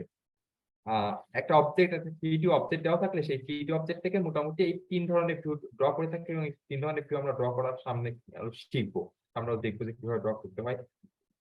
তো এখানে হচ্ছে দেখেন অনেক ধরনের লাইন দেখানো আছে, কিছুটা দেখেন কি কোনটা সলিড লাইন, কোনটা হচ্ছে ড্যাশ কাটা ড্যাশ ড্যাশ লাইন, তারপর হচ্ছে আপনার সেন্টারের ক্ষেত্রে দেখেন আপনার এক ধরনের বিশেষ ধরনের লাইন ইউজ করা হচ্ছে। এগুলো আসলে প্রত্যেকটা লাইনের একটা ডিফাইন্ড নাম আছে। তো দেখেন প্রথমে এখন আমাদের প্রশ্ন আসতে পারে যে হোয়ার টু ড্র লাইন, আমরা কোথায় কোথায় লাইন পুরো ড্র করব। যেটা আমাদের আগে একজন প্রশ্ন করছিলেন যে কার্ভটাকে কি ধরনের ড্র করবো, আমরা একটু সেখানে এসে দেখবো যে কোন ক্ষেত্রে আমরা লাইন গুলোকে ড্র করে থাকি। তো আমরা হচ্ছে টোটাল 4টা কেসের ক্ষেত্রে আমরা একটা সলিড লাইন ড্র করে থাকি। when there is an intersection of plane, যেখানে হচ্ছে আমাদের প্লেনে ইন্টারসেকশন হবে সেখানে আমরা লাইন ড্র করে থাকি। সেকেন্ড কি বলছে, when there is a plane parallel to eye, আমরা যেভাবে দেখতেছি তার একটা যদি প্যারালাল থাকে, একটা প্যারালাল প্লেন থাকে, তবে সেক্ষেত্রে আমাদের একটা সলিড লাইন ড্র করতে হয়। তারপর বলছে when the angle between the tangent plane, tangent plane এর between the tangent plane intersection planes, অর্থাৎ যদি দুইটা প্লেন ইন্টারসেক্ট করে এবং ওই দুইটা প্লেন যদি ট্যানজেন্ট হয়, সেক্ষেত্রে আমরা একটা সলিড লাইন ড্র করা লাগে। আমরা প্রত্যেকটারই আরো বিস্তারিত সামনের স্লাইডগুলোতে দেখবো। আর when the tangent plane of the surface is parallel to eye, আর যখন ট্যানজেন্ট প্লেনটা হচ্ছে সারফেসের ট্যানজেন্ট প্লেনের সারফেস যখন আমাদের আই প্যারালাল হয়, সেক্ষেত্রে আমাদের একটা সলিড লাইন ড্র করতে হবে। তো দেখেন প্রথমে আমরা প্রথমে এই ফিগারটা দেখেন। এই ফিগারে আমাদের হচ্ছে এই একটা প্লেন আছে, এখানে একটা প্লেন আছে। তো এই দুইটা প্লেন কি হচ্ছে, আমাদের ইন্টারসেক্ট করছে না? জি। যদি ইন্টারসেক্ট করে তাহলে আমি বলেছি যে পয়েন্টটা আমাদের ইন্টারসেক্ট করবে সেই পয়েন্ট বরাবর আমাদের একটা সলিড লাইন তৈরি হবে। যে দেখেন এখানে আমরা একটা সলিড লাইন পেয়েছি এবং এই সলিড লাইনের লেন্থ হবে বা ডিসটেন্স হবে আমাদের এখানে যে অবজেক্টটা থাকবে সেই অবজেক্টের ডিসটেন্সের ইকুয়াল। দেন এখানে দেখেন এই একটা প্লেন আছে, এই একটা প্লেন আছে। তো এই দুইটা প্লেন ইন্টারসেক্ট করছে। তো যে পয়েন্ট মানে যেখানে আমাদের ইন্টারসেক্ট করবে সেই বরাবর আমাদের একটা লাইন টানতে হবে। এটা হচ্ছে আমাদের ইন্টারসেক্ট পয়েন্টটা ক্ষেত্রে। দেন আবার চিন্তা করেন যে এইখানে একটা প্লেন আছে, দেন এখানে একটা প্লেন আছে, এখানে একটা প্লেন আছে, এখানে একটা প্লেন আছে। তো এই প্লেন গুলো যে বরাবর ইন্টারসেক্ট করছে, এই যে ইন্টারসেক্ট করছে, তো এখানে আছে এই বরাবর ইন্টারসেক্ট করছে, এখানে আছে এই বরাবর ইন্টারসেক্ট করছে।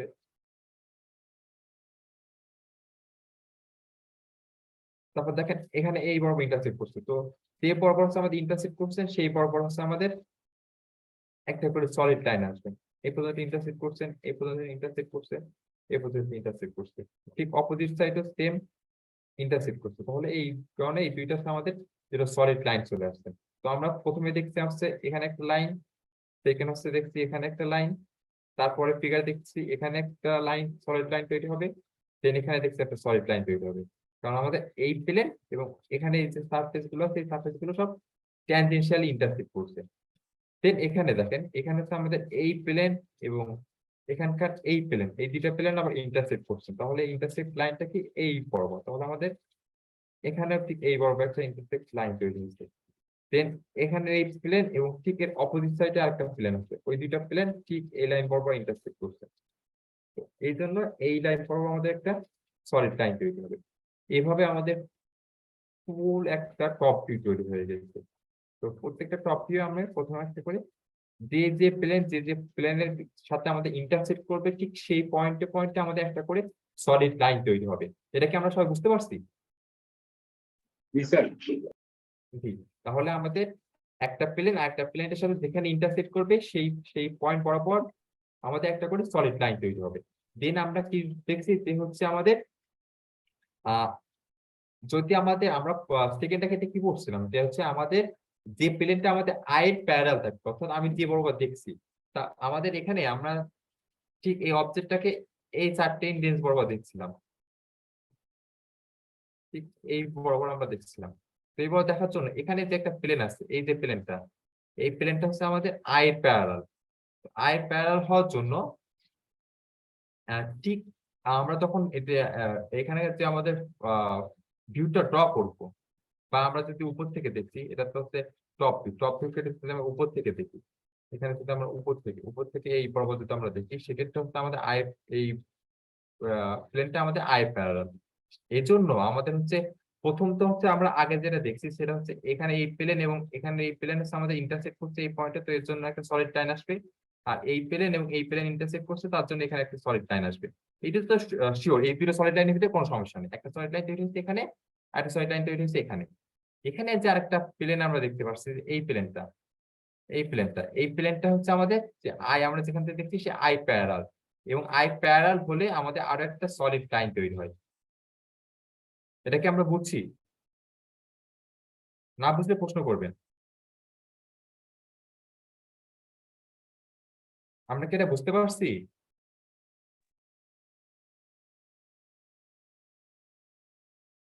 কেউ হ্যাঁ না কোনো কথা বলেন। জি স্যার, আমি কি বলছি এখানে, এখানে হচ্ছে আমরা এই রিজনে দেখছি, এই দিক থেকে দেখছি, যেহেতু টপ ভিউ তাহলে আমাদের উপর থেকে দেখতে হবে। তো আমাদের হচ্ছে এই যে একটা সলিড লাইন তৈরি হয়েছে, সলিড লাইনটা তৈরি হওয়ার কারণ কি? কেউ আমাকে বলেন এই সলিড লাইনটা কেন তৈরি হয়েছে?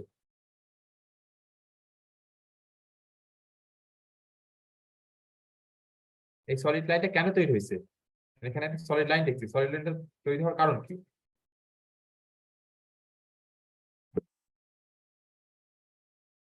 এই সলিড লাইনটা তৈরি হওয়ার কারণ হলো আমাদের এখানে যে একটা প্লেন আছে এবং এর উপরে এই যে প্লেনটা আছে, এই দুইটা প্লেন আমাদের ঠিক এই পয়েন্ট ইন্টারসেক্ট করছে। আমি বলেছি যে দুইটা প্যারালাল প্লেন, সরি দুইটা প্লেন যদি 90 ডিগ্রিতে ইন্টারসেক্ট করে তবে একটা করে সলিড লাইন আসে আমাদের ইন্টারসেক্ট পয়েন্ট বরাবর। তো এর জন্য আমাদের এখানে একটা ইন্টারসেক্ট সলিড লাইন তৈরি হয়েছে। আবার এখানে একটা প্লেন আছে এবং এখানে একটা প্লেন আছে, এই দুইটা প্লেন আমাদের এই বরাবর ইন্টারসেক্ট করছে। ইন্টারসেক্ট করার কারণে আমাদের হচ্ছে ইন্টারসেক্ট করার কারণে এই বরাবর আমাদের একটা সলিড লাইন তৈরি হয়েছে। এই দুইটা সলিড লাইন তৈরি হওয়ার কি কারো কোনো সমস্যা আছে? যে এই দুইটা সলিড লাইন কেন তৈরি হয়েছে বুঝতে পারছেন না? এমন কেউ আছে? স্যার বুঝেছি স্যার। হ্যাঁ, তো এই দুইটা সলিড লাইন তৈরি হয়েছে। এখন কি বললাম যে আমরা হচ্ছে এই বরাবর দেখতেছি, তো আমাদের আয়ের সাথে এই প্লেনটা কি প্যারালাল না? বা এখানে দেখেন দেখানো হচ্ছে এই এই প্লেনটা প্যারালাল। এই প্লেনটা প্যারালাল হওয়ার জন্য আমাদের সেকেন্ড রুলে ছিল যদি আমাদের আয়ের সাথে কোনো প্লেন প্যারালাল হয় তো ওই প্লেন বরাবর একটা করে সলিড লাইন আসে। তো এই জন্য আমাদের যেহেতু এই প্লেনটা আমাদের আয় প্যারালাল, এর জন্য এই বরাবর একটা সলিড লাইন তৈরি হয়েছে। এটা এখানে আবার দেখেন, এইটা হচ্ছে আমাদের ভিউ, এটা হচ্ছে আমাদের সেই ভিউ। তো এটা হচ্ছে আমাদের টপ ভিউ, এটা হচ্ছে আমাদের ফ্রন্ট ভিউ, এটা হচ্ছে আমাদের রাইট হ্যান্ড সাইড ভিউ। তাহলে আমরা এই অবজেক্টটা কোন দিক দিয়ে দেখতেছি বলেন তো আমাকে? আমরা এই অবজেক্টটা কোন দিক দিয়ে দেখছি? এই অবজেক্টটা কি আমরা এই দিক দিয়ে দেখছি, না এই অবজেক্টটা আমরা এই দিক দিয়ে দেখছি? আমাকে কি একজন বলেন তো এই অবজেক্টটা আমরা কোন দিক দিয়ে দেখছি? মানে আমাদের ফ্রন্ট ভিউটা, তো এটা তো ফ্রন্ট ভিউ, এই ফ্রন্ট ভিউটা আমরা তৈরি করছি, তো আমরা কোন দিক দিয়ে দেখছি? কেউ বলতে পারবেন এটা? যে আমি অবজেক্টটাকে এই দিক দিয়ে দেখতেছি না এই দিক দিয়ে দেখতেছি? দেখেন এই জায়গায় যে শেপ আছে, এই জায়গায় যে সারফেসটা আছে, সেই সারফেসের সাথে এই সারফেসটার না অনেকটা মিল আছে।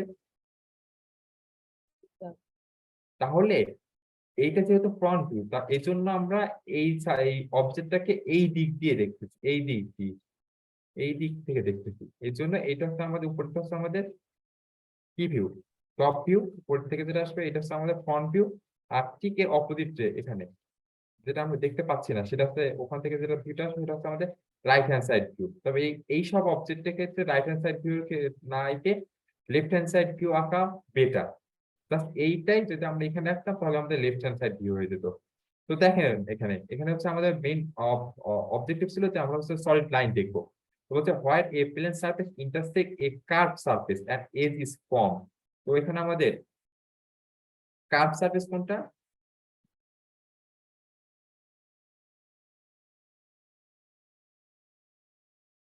আমাকে একটু বলবেন এখানে কার্ভ সারফেস কোনটা?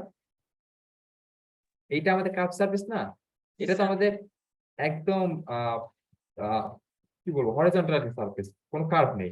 দেন এখান থেকে দেখেন একটা কার্ভ শুরু হয়েছে। তো যেখানে আমাদের সলিড সারফেস থেকে যেখান যে পজিশন থেকে আমাদের কার্ভ সারফেস তৈরি হয় ঠিক ওই পজিশনে আমাদের একটা সলিড লাইন আসে। এই সলিড লাইনটা দেখানো মানে হলো এখান থেকে আমাদের মানে এই সলিড লাইনটা যদি না থাকতো তাহলে আমরা বুঝতাম যে এই পুরো একটা সারফেসটা একটা সলিড সারফেস। কিন্তু এই লাইনটা দেওয়ার মানে হলো যে এখান থেকে এই সারফেসটা একটা সলিড সারফেস না, এখান থেকে একটা কার্ভ শুরু হয়েছে। ঠিক আছে, এটা আমরা এই ফ্রন্ট ভিউ থেকে দেখলে আর বেটার এখান থেকে আমরা আইডিয়া করে নিতে পারবো। এবং এখান থেকে যে কার্ভটা তৈরি হয়েছে সেটা দেখানোর জন্য আমরা এখানে একটা সলিড লাইন দিয়ে থাকি। এটা হচ্ছে টপ ভিউর ক্ষেত্রে। সেম দেখেন হচ্ছে এখানে হচ্ছে আমাদের যদি আমরা এই ভিউটাকে এই সাইড থেকে দেখি, যেটার জন্য আমাদের এখানে রাইট হ্যান্ড সাইড ভিউ তৈরি হবে। তো আমাদের হচ্ছে আহ, এখানে এই সারফেসটার জন্য এই লাইনটার জন্য মেইন হচ্ছে এখান থেকে এই লাইনটা তৈরি হয়েছে। দেন এটা এই লাইনের জন্য আমাদের এখানে মানে এইটা এই যে কার্ভ সারফেস এবং সলিড সারফেস এই দুইটা ইন্টারসেক্ট করছে এই লাইন বরাবর, তো এর জন্য আমাদের এই লাইনটা তৈরি হয়েছে, এই সলিড লাইনটা আসছে। দেন আমাদের এখানে যে এই সলিড এবং এই যে দুইটা ইন্টারসেক্ট লাইন আছে, এই সলিড সারফেস এবং কার্ভ সারফেস, তার জন্য আমাদের এই সলিড লাইনটা আসছে। বুঝতে পারছেন এটা? অর্থাৎ আমাদের সবচেয়ে সহজ উপায় হলো প্রত্যেকটা পয়েন্ট থেকে আমরা চিন্তা করবো যে একটা করে লেজার বের হচ্ছে, তো ওই লেজারটা কোন একটা পদ্মের উপর ফেললে যে ধরনের সার্ফেস তৈরি হতো জাস্ট ওই সার্ফেসটাকে আমাদের ড্র করতে হবে। এটা যদি কেউ যদি কল্পনা করে মানে যার এখানে ইমাজিনেশন শক্তি যত ভালো সে এই কোর্সটাকে তত ভালো করবে। এবং এই কোর্সটা কিন্তু একটা জিনিস মানে সবচেয়ে বড় কথা হচ্ছে এখানে ইমাজিনেশন শক্তি আপনাকে বাড়াতে হবে, ঠিক আছে? এখানে যে যত ভালো ইমাজিনেশন করতে পারবেন সে তত ভালোভাবে ফিগারটা তত ফাস্ট ড্র করে ফেলতে পারবেন। দেখেন এখানে আরেকটা কথা আছে, যদি curve surface is tangent to the plane, বলছে a curve surface where a curve surface is tangent to a plane surface no line should be shown. আমরা এর আগে দেখছিলাম যে একটা কার্ভ সারফেস তৈরি হওয়ার জন্য একটা করে লাইন আসতেছিল, একটা সলিড লাইন আসতেছিল, কিন্তু বলছে যে যদি কার্ভ সারফেসটা যদি প্লেন সারফেসের ট্যানজেন্ট হয়ে যায়, অর্থাৎ এই এই সারফেসটা এবং এখানে এই সারফেসটা এই দুইটা একটা ট্যানজেন্ট ক্রিয়েট করবে, এই জন্য এইখানে যদি কোনো কার্ভ তৈরি হয় তবে সেই কার্ভের জন্য কোনো আমাদের সলিড লাইন আসে না। এই জিনিসটাকে বুঝছেন কিনা দেখেন, বলছে যে where a curve surface is tangent to a plane surface, একটা কার্ভ সারফেস যদি একটা প্লেন সারফেসে ট্যানজেন্ট হয়, ট্যানজেন্ট মানে 90 ডিগ্রি, ঠিক আছে? তো একটা কার্ভ সারফেস আর একটা প্লেন সারফেসে যদি ট্যানজেন্ট হয় তবে কোনো ধরনের সলিড লাইন আসে না। আগেরটাকে ক্ষেত্রে যদি দেখেন এখানে আমাদের এই যে দুইটা সারফেস, এই দুইটা সারফেস কিন্তু আমাদের কিন্তু ট্যানজেন্ট না, এর জন্য কিন্তু আমাদের একটা সলিড লাইন আসছিল। কিন্তু আমাদের এক্ষেত্রে আমাদের যে দুইটা সারফেস এবং দুইটা সারফেস এখানে দেখেন ফুললি ট্যানজেন্ট, এটা ফুললি একটা ট্যানজেন্ট আকারে আসছে।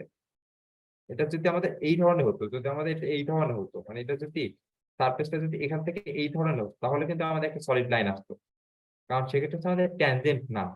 ট্যানজেন্ট মানে হলো অনেকটা স্পর্শক, বাংলা আমাদের বললে আমরা হচ্ছে ট্যানজেন্ট। ট্যানজেন্ট ট্যানজেন্ট কি বলে, ট্যানজেন্ট যদি তৈরি হয় তাহলে হচ্ছে আমাদের কোনো ধরনের সলিড লাইন আসবে না, আর যদি ট্যানজেন্ট না থাকে তাহলে আমাদের একটা করে সলিড লাইন আসবে। এখানে কিন্তু আমাদের ফুললি ট্যানজেন্ট ড্র করা হয়েছে, দেখেন এখানে ফুললি ট্যানজেন্ট ড্র করা হয়েছে, এর জন্য আমাদের এখানে কোনো সলিড লাইন আসেনি। কিন্তু যদি আমরা এটা ট্যানজেন্ট না থেকে যদি আমাদের অন্য ধরনের অন্য কার্ভ তৈরি হতে আসতো তাহলে আমাদের একটা করে সলিড লাইন আসতো। যেমন বলতেছি যে এখানে যদি এটা এই ধরনের কার্ভ না আসে শেপ তৈরি হয়ে, যদি এটা এই ধরনের শেপ তৈরি হতো তাহলে এখানে আমাদের একটা করে সলিড লাইন দিতে হতো, এখানে আমাদের একটা করে সলিড লাইন দিতে হতো।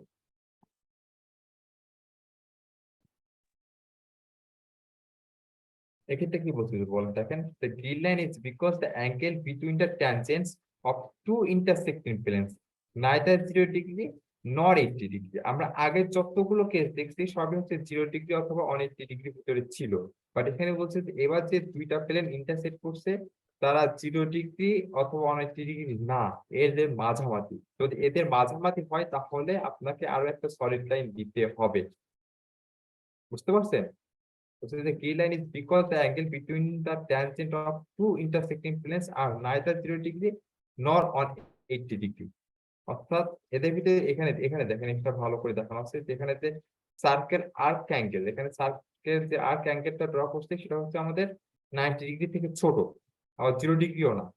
অর্থাৎ এখানে এই যে প্লেন এবং এই প্লেন যে ইন্টারসেক্ট করছে এটা হচ্ছে আমাদের 90 ডিগ্রি থেকে ছোট, বাট এর আগেরটা যদি খেয়াল করেন এটা হচ্ছে এটা ফলো এটা হচ্ছে যে ইন্টারসেক্ট গুলো করছে এগুলো ফুললি আমাদের 0 অথবা 180 ডিগ্রি ভিতরে আছে।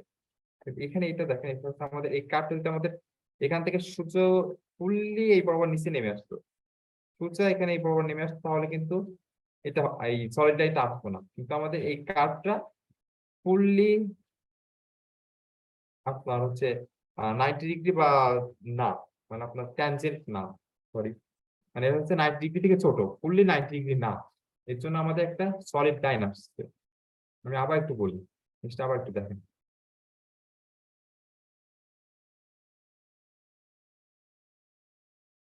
আমাদের এখানে যে কার্ভটা আছে, এখানে যে কার্ভটা আছে এই কার্ভটা আমাদের এত দূর আসছে, এখান থেকে ফুললি নিচে নামিনি, ফুললি যদি নিচে নামতো তাহলে আমাদের ফুল একটা 90 ডিগ্রি তৈরি হতো, কিন্তু আমাদের ফুল নিচে নামি। দেন আমাদের এখানে যে কার্ভটা আছে, এখান থেকে যে কার্ভটা, এটা যদি আমরা হিসাব করি এখান থেকে, তাহলে দেখবো এটা হচ্ছে এর অ্যাঙ্গেলটাও 90 ডিগ্রি থেকে ছোট।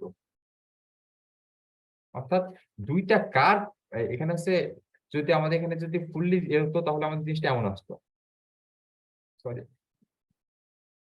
এটা হচ্ছে ফুললি এই ধরনের যদি আসতো তাহলে কিন্তু আমাদের কোনো সলিড লাইন তৈরি হতো না, কিন্তু মাঝখানে একটা গ্যাপ তৈরি হয়েছে, এখানে দেখেন একটা গ্যাপে আমাদের একটা অন্য একটা কার্ভ চলে আসছে।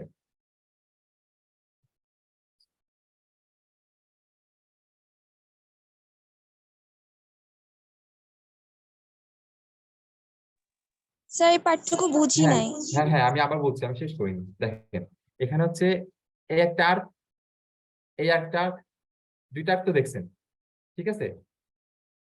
আর মাঝখানে কিন্তু আরো একটা আর্ক আছে, এখানে কিন্তু টোটাল 3টা আর্ক। আমার কথা অতটুকু বুঝছেন? এখানে কিন্তু টোটাল 3টা কার্ভ আছে, এই একটা ফার্স্ট কার্ভ, এখানে একটা কার্ভ, আর এখানে আরেকটা কার্ভ। এবং এই 3টা কার্ভ একই সাথে কিন্তু একটা কার্ভ না, একটা সিঙ্গেল কার্ভ হিসেবে আসেনি কিন্তু, এটা হচ্ছে তিনটা ডিফারেন্ট কার্ভ। তো যদি এই মাঝখানে কার্ভটা না থাকতো, যদি এটা ফুললি একটা এইভাবে স্মুথলি চলে যেত, স্মুথলি চলে যেয়ে এখানে চলে আসতো, তাহলে এটা পুরো অনেক ডিগ্রি হয়ে যেত, তখন আমাদের কোনো সলিড লাইন আসতো না। কিন্তু আমাদের এখানে এই যে সারফেসটা দেখেন, সারফেসটা এখানে হচ্ছে আহ এটা হচ্ছে 90 ডিগ্রি থেকে কম, এটা হচ্ছে 90 ডিগ্রি থেকে কম, তার মানে দুইটা মিলে আসছে আমাদের অনেক ডিগ্রি ফিল আপ হচ্ছে না। অর্থাৎ মাঝখানে একটা যে থার্ড একটা কার্ভ হচ্ছে, থার্ড একটা কার্ভ থাকার কারণে আমাদের ফুল অনেক ডিগ্রি কমপ্লিট হচ্ছে না। এই কারণে বলছে যে এই যে between the tangents of the two intersecting planes, দুইটা ইন্টারসেক্টিং প্লেনস যদি আমাদের 0 ডিগ্রি অথবা অনেক ডিগ্রি না হয়, সেক্ষেত্রে আমাদের আরো একটা সলিড লাইন আসবে। আচ্ছা, থ্যাংক ইউ। আচ্ছা দেখেন, এবার হচ্ছে যদি আমাদের সার্কেল হয় সেক্ষেত্রে আমরা কি বলবো? হয় টু ড্র এ লাইন। সার্কেলের ক্ষেত্রে হচ্ছে the circular view are due to the tangent of the curved surface that is parallel to the eye when seen from each side। অর্থাৎ আমি যে সাইড থেকে দেখি না কেন, প্রত্যেকটা সাইডেই আমরা জাস্ট একটা সার্কুলার দেখবো, একটা স্পেয়ারের জন্য জাস্ট আমরা প্রত্যেক সাইড থেকে একটা করে আমরা সার্কেল দেখবো। তো জাস্ট এখানে জাস্ট প্রত্যেকটা ক্ষেত্রে একটা করে সার্কেল আমরা ড্র করে দিব, তাহলে আমাদের হয়ে হয়ে যাবে, আর কিছু না। অর্থাৎ আমরা আমাদের যখন অনেকগুলো আপনার অবজেক্ট দেখবে, অবজেক্টের ভিতরে কিন্তু অনেক অবজেক্ট আপনার সার্কুলার থাকবে, অর্থাৎ সার্কুলার আপনার হোল থাকবে বা অনেক ধরনের আমরা দেখবো। তো সেইগুলো ক্ষেত্রে আমরা জাস্ট কি আঁকবো? তো সার্কুলারের জন্য একটা মানে এগুলোতে প্রত্যেকটা প্লেনটা একটা প্লেনের সাথে ট্যানজেন্ট, এই জন্য এই প্রত্যেকটা পয়েন্ট বরাবরই একটা করে আমাদের রে চলে আসে। তো সবগুলোকে একসাথে অ্যাড করে দিয়ে একটা সার্কেল তৈরি হয়ে যায়। তাই বলছে যে the circular views are due to the tangent of the curved surface that is parallel to the eye when seen from each side। যে সাইড থেকে দেখি না কেন একটা সার্কেল তৈরি হবে। আচ্ছা, এখন আমরা যে সলিড লাইন গুলো বললাম, যে আমাদের যেগুলোকে বলা হয় অবজেক্ট লাইন, আমাদের আরো অনেক ধরনের লাইন আছে, যেমন এখানে যে সেন্টার, এর আগে সেন্টার দেখলেন, এই সার্কেল দেখলেন না? তো সার্কেলের ক্ষেত্রে আমাদের সেন্টারকে মেনশন করে দিতে হয় যে সেন্টার কোন পজিশনে। তো সেন্টার জন্য আমাদের এখানে আছে সেন্টার লাইন তৈরি হয়। তারপর আমি আগে একটা ক্ষেত্রে বলছিলাম যে আমাদের যে অবজেক্টটা হিডেন থাকে, সেই অবজেক্টের ওখানে যে একটা হিডেন আছে, মানে একটা হিডেন কোনো কিছু আছে সেটা দেখানোর জন্য আমাদের হিডেন লাইন দিতে হয়। তো এরকম আরো অনেক ধরনের লাইন আছে। তো লাইনগুলো আমরা একটু দেখি। এটা হচ্ছে অবজেক্ট লাইন। অবজেক্ট লাইন হয় একটা পুরো আপনার সলিড লাইন। হিডেন লাইনটা অনেকটা হচ্ছে আপনার ড্যাশ ড্যাশ লাইন, অর্থাৎ অনেকগুলো একটা, এগুলো প্রত্যেকটা লাইন দেওয়ার একটা রুলস আছে, আইএসও একটা নির্দিষ্ট রুলস করে দিচ্ছে, সেটা আমরা দেখবো। আর সেন্টার লাইন হলো একটা হচ্ছে একটা লং ডিস্টেন্স লাইন থাকবে, দেন একটা স্পেস, দেন একটা শর্ট ডিস্টেন্স, দেন আবার লং ডিস্টেন্স। এটা হলো তোমার সেন্টার লাইন। আর এছাড়া হচ্ছে section line or cutting plane line. আমরা যখন সেকশন ভিউ দেখবো তখন আমাদের এই ধরনের লাইন গুলো দেওয়া লাগবে, এটাকে বলে section line or cutting line. এটা হচ্ছে এই ধরনের লাইন হয়। দেখেন এখানে আমাদের আপনার হচ্ছে অবজেক্ট লাইন, অবজেক্ট লাইন। এখন আমরা যেটা হচ্ছে আপনাদের খাতা কলমে আপনারা ড্র করতেন, তবে সেক্ষেত্রে আপনাদের থিকনেস একটা বিষয় ছিল, যে আপনাদের প্রত্যেকটা লাইনের থিকনেস কেমন হয়, এবং এর জন্য আপনাদের 2 থেকে 3 ধরনের পেন্সিলও ইউজ করা লাগতো। তবে আমরা যেহেতু খাতা কলমে ড্র করবো না, সেহেতু আমাদের থিকনেসের ব্যাপারটা আমাদের এত মাথায় রাখা লাগবে না, বাট আমাদের জানা উচিত। তো অবজেক্টের ক্ষেত্রে আমাদের থিকনেস হচ্ছে 100%, এবং এই অবজেক্টটাকে হচ্ছে অবজেক্ট লাইনের সাপেক্ষে অবজেক্ট লাইনের সাপেক্ষে আমরা বাকি লাইনের থিকনেস গুলো আমরা ডিফাইন করব। তো অবজেক্ট লাইনের হচ্ছে থিকনেস 100%, হিডেন লাইনের থিকনেস হচ্ছে 50%। তো এখন এই হিডেন লাইন গুলো কিভাবে দিতে হয়? হিডেন লাইন হচ্ছে প্রথমে যে সলিড লাইনটা থাকে সেটা হচ্ছে আমাদের 3 মিলিমিটার, তারপর মাঝখানে যে স্পেস থাকবে সেটা হচ্ছে 1 মিলিমিটার, দেন অ্যাগেইন 3 মিলিমিটার, তাহলে 3 millimetre 1 millimetre 3 millimetre 1 millimetre 3 millimetre, এইভাবে হচ্ছে আমাদের হিডেন লাইনটা দিতে হয়। তারপর সেন্টার লাইনেরও থিকনেস হচ্ছে 50%। সেন্টার লাইনের আমাদের যে সলিড লাইনটা থাকে তার ডিসটেন্সটা হয় 19 থেকে 38 মিলিমিটার, যে স্পেসটা থাকে সেটা হচ্ছে 1 মিলিমিটার। দেন আমাদের আবার একটা শর্ট লাইন থাকে, সলিড লাইন, সেটা হচ্ছে 3 মিলিমিটার, দেন স্পেসটা 1 মিলিমিটার, দেন আবার একটা সলিড লাইন, সেটা হচ্ছে 19 থেকে 38 মিলিমিটার। এটা হচ্ছে আমাদের সেন্টার লাইন দেওয়ার সিস্টেম। আর আমাদের সেকশন লাইনের থিকনেসটা হয় 125%, যেটা সবচেয়ে বেশি থিকনেস। তো এখানে হচ্ছে আপনাদের দেখেন যে দুই সাইডে দুইটা তীর চিহ্ন দেওয়া আছে, এটা হচ্ছে আমাদের তীর চিহ্ন দিয়ে আমরা যখন সেকশন ভিউ দেখবো তখন এটা আমরা যেটা বুঝবো সেকশন এই তীর চিহ্ন একদিকে দেওয়ার নিয়ম আছে, মানে কেন আমি এদিকে দিচ্ছি, কেন এটা আমি এই নিচের দিকে দিলাম না। আমরা সেকশন ভিউ যখন দেখবো তখন এটা আমরা দেখবো আর ভালো বুঝবো তখন। তো এটা দেওয়ার একটা রুলস আছে, সেটা হচ্ছে 19 থেকে 38 মিলিমিটার দিতে হয়, দেন এটা 1 মিলিমিটার মিলিমিটার, দেন আবার 1 মিলিমিটার, দেন 3 মিলিমিটার, দেন 1 মিলিমিটার, দেন আবার 19 থেকে 38 মিলিমিটার। তাহলে আমাদের মাঝখানে কয়টি স্পেস আসবে? 1 2 3, এটা হচ্ছে 3টা স্পেস মোটামুটি দেওয়া হয়েছে। আমাদের যদি দরকার পড়ে সেক্ষেত্রে আমাদের হয়তো অনেক বেশি স্পেস দেওয়া লাগতে পারে। তো মোটামুটি হচ্ছে আমাদের এই লাইনগুলো আবার একটু রিক্যাপ করে নেন। প্রথম হচ্ছে অবজেক্ট লাইন, যেটা থিকনেস 100%, এটা হিডেন লাইন হচ্ছে স্পেসে 1 মিলিমিটার করে গ্যাপ দেয়, দেন 3 মিলিমিটার একটা সলিড লাইন আসে, দেন 1 মিলিমিটার, দেন 3 মিলিমিটার। সেন্টার লাইনের ক্ষেত্রে যেটা হয় সেটা হচ্ছে প্রথমে 90 থেকে 38 মিলিমিটার একটা সলিড লাইন, দেন 1 মিলিমিটার, দেন 3 মিলিমিটার, দেন 1 মিলিমিটার আবার গ্যাপ, দেন আবার 90 থেকে 38 মিলিমিটার। আর হচ্ছে সেকশন লাইনের ক্ষেত্রে এই ধরনের সেকশন লাইনের ক্ষেত্রে আপনারা দেখেন এখানে হচ্ছে আমাদের সেন্টার লাইনের ক্ষেত্রে 2টা স্পেস ছিল, আর এখানে আছে 3টা স্পেস ডিফারেন্স, আর প্লাস হচ্ছে আমাদের এখানে তীর চিহ্ন দেওয়া লাগে, যেটা সেন্টার লাইনের ক্ষেত্রে না। এখানে আছে এই যে আপনি আবার একটু দেখেন, অবজেক্ট লাইন, এটা হিডেন লাইন, এটা সেন্টার লাইন, এটা আমাদের section line. Rules of dimensioning, এখন আমরা যে ডাইমেনশন দিব, ডাইমেনশনের কিছু রুলস আছে। তো ডাইমেনশনের রুলস গুলো কেমন? ডাইমেনশন দেওয়ার ক্ষেত্রে আমাদের দুই ধরনের লাইন ইউজ করতে হয়, একটা হচ্ছে এক্সটেনশন লাইন আর একটা হচ্ছে ডাইমেনশন লাইন।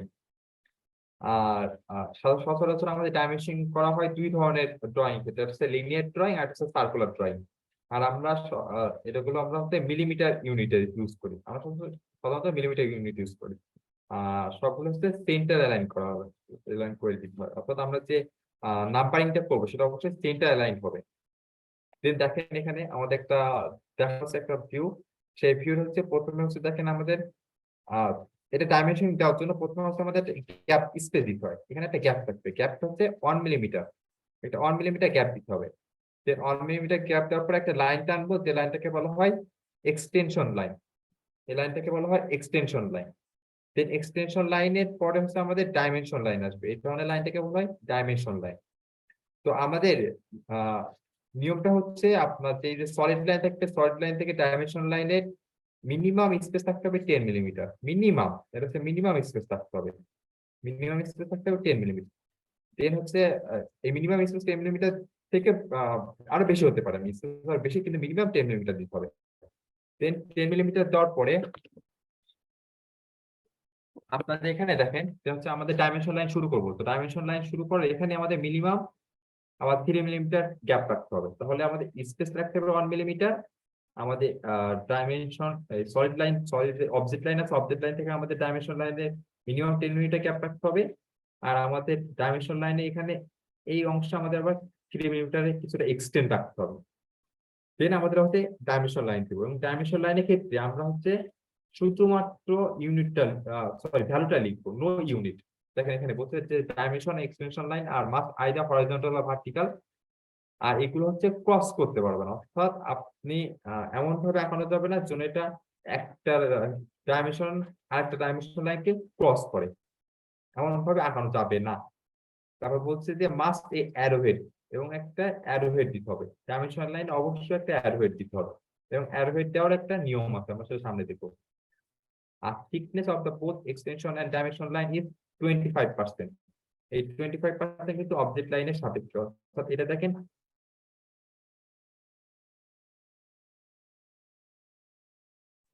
আর আপনার এখানে যে আমাদের যে ডাইমেনশন লাইন এবং এক্সটেনশন লাইন দেওয়া হয়েছে সেগুলো থিকনেস দেখেন 25%, অর্থাৎ এটা অনেকটা হালকা দেখাচ্ছে। তারপর বলছে যে no dimensioning is allowed inside the object. এখানে যত ধরনের ডাইমেনশন দেওয়া আছে দেখেন সবই হলো অবজেক্টের বাইরে, অবজেক্টের ভিতরে কোনো ধরনের ডাইমেনশন অ্যালাউ না। কারণ এই মোটামুটি 4 ধরনের রুলস আমাদের মোটামুটি ফলো করতে হয় একটা লিনিয়ার ডাইমেনশনের জন্য। এটা হচ্ছে আমরা যেটা দেখলাম এটা কিন্তু লিনিয়ার ডাইমেনশন। লিনিয়ার ডাইমেনশন আমি কি কি বলছি তাহলে, একটা 1 মিলিমিটার গ্যাপ রাখতে হবে, দেন আমাদের এই লাইনটা এমন এত পরিমাণে এক্সটেন্ড করব যে আমাদের অবজেক্ট থেকে আমাদের এই ডাইমেনশন লাইনে মিনিমাম 10 মিলিমিটার স্পেস থাকে। দেন আমরা যখন ডাইমেনশন লাইন দেওয়া শুরু করবো তখন আমাদের এখানে এক্সটেনশনে এক্সট্রা আমাদের 3 মিলিমিটার এক্সটেন্ড রাখতে হবে। আফটার দেন আমরা এই ডাইমেনশন লাইন দিয়ে দিব অবশ্যই একটা অ্যারোহেড দিতে হবে। এবং অ্যারোহেডটার নিয়ম কি, অ্যারোহেডটা হলো অ্যারোহেড হচ্ছে 3 মিলিমিটার দিতে হয় এবং এখানে যে ওয়াইডটা সেটা হচ্ছে 1 মিলিমিটার, এটা হচ্ছে 3 × 1। এটা হচ্ছে আমাদের অ্যারোহেড দেওয়ার নিয়ম। এটা এই ধরনের নিয়ম আমরা ফলো করি। আর ন্যারো ডাইমেনশনের ক্ষেত্রে কি হয়, ন্যারো ডাইমেনশনের ক্ষেত্রে যদি ন্যারো ডাইমেনশন এক্ষেত্রে যদি আমাদের আগের দেখেন সব হচ্ছে অ্যারোহেড দুই পাশে এবং মাঝখানে আমাদের ইউনিট লিখছি। কিন্তু যদি আমাদের স্পেস কম হয়ে যায়, একই সাথে যদি আমরা না দিতে পারি, সেক্ষেত্রে আমাদের অ্যারোহেড এবং মানে ডাইমেনশন লাইনটা আমরা বাইরে দিতে পারি, ভ্যালুটা ভিতরে দিতে পারি, বা আমরা ভ্যালু এবং ডাইমেনশন লাইন দুইটাই বাইরে দিতে পারি, এবং এই দুইটা পসিবল। তারপর দেখেন হচ্ছে সার্কুলার ডাইমেনশনিং। সার্কুলার ডাইমেনশনিংটা কেমন, সার্কুলার ডাইমেনশনের ক্ষেত্রে আমাদের হচ্ছে এক্সটেনশন লাইন আছে এবং ডাইমেনশন লাইন আছে, এক্ষেত্রেও দুইটা লাইন থাকবে। তো এক্ষেত্রে হচ্ছে দেখেন প্রথমে বলছে যে হচ্ছে আমাদের dimension line must be either horizontal or vertical. তাহলে আমাদের এই যে ডাইমেনশন লাইন আছে এই ডাইমেনশন লাইন কিন্তু মাস্ট হরাইজন্টাল অথবা ভার্টিক্যাল হতে হবে। সেকেন্ড বলছে যে extension line preferable incline at 45 degree 135 225 or 315 degree. তার মানে এখানে যে এটা 45 ডিগ্রি, আমি এটা ইচ্ছা করলে এই বরাবর দিতে পারতাম, সেক্ষেত্রে আমার এটা আসতো 135 ডিগ্রি। আমার যদি দরকার পড়তে হলে আমি এটা এইভাবে দিতে পারতাম, সেক্ষেত্রে আমার আসতো 225 ডিগ্রি। আবার যদি আমার দরকার পড়ে তাহলে আমি এভাবে দিতে পারতাম। অর্থাৎ এই চার ভাবে আমাদের এক্সটেনশন লাইন গুলো দেওয়া হয়। বলছেন no dimensional extension line can cross over another dimensional extension line. অর্থাৎ এখানে যে আমি ডাইমেনশন অথবা এক্সটেনশন লাইন দেবো তার জন্য অন্য কোনো ডাইমেনশন বা এক্সটেনশন লাইনকে যেন ক্রস না করে। আর বলছে যে অন অ্যারোহেড, অবশ্যই একটা অ্যারোহেড মাস্ট দিতেই হবে। এবং এটা কেন ইম্পর্টেন্ট আমরা একটু পরে দেখতে পাবো। যে এই অ্যারোহেডটা যে পজিশন তুলতে একটা অ্যারোহেড অবশ্যই দিতে হবে এখানে এক্সটেনশন লাইন। আর এর থিকনেস হবে 25%। No dimensioning is allowed inside the object. অবজেক্টের ভিতরে আমরা এই ধরনের ডাইমেনশনিং দিব না। অর্থাৎ আমাদের অবজেক্টটা সাপোজ এই ধরনের এতটুকু ছিল মনে করো, এই অবজেক্টের বাইরে কিন্তু আমাদের ডাইমেনশন লাইন দিতে হবে। আর arrowhead must touch the circle whose dimension is being shown. এই অ্যারোহেডটা অবশ্যই এই সার্কেলকে টাচ করতে হবে, কারণ আমাদের একের অধিক সার্কেল থাকতে পারে। সেক্ষেত্রে আমি কোন সার্কেলের ডাইমেনশন দেখাচ্ছি এটা দেখানোর জন্য আমাদেরকে অবশ্যই এই যে অ্যারোহেডটা সেই অ্যারোহেডটা আমাদের সার্কেলকে টাচ করতে হবে।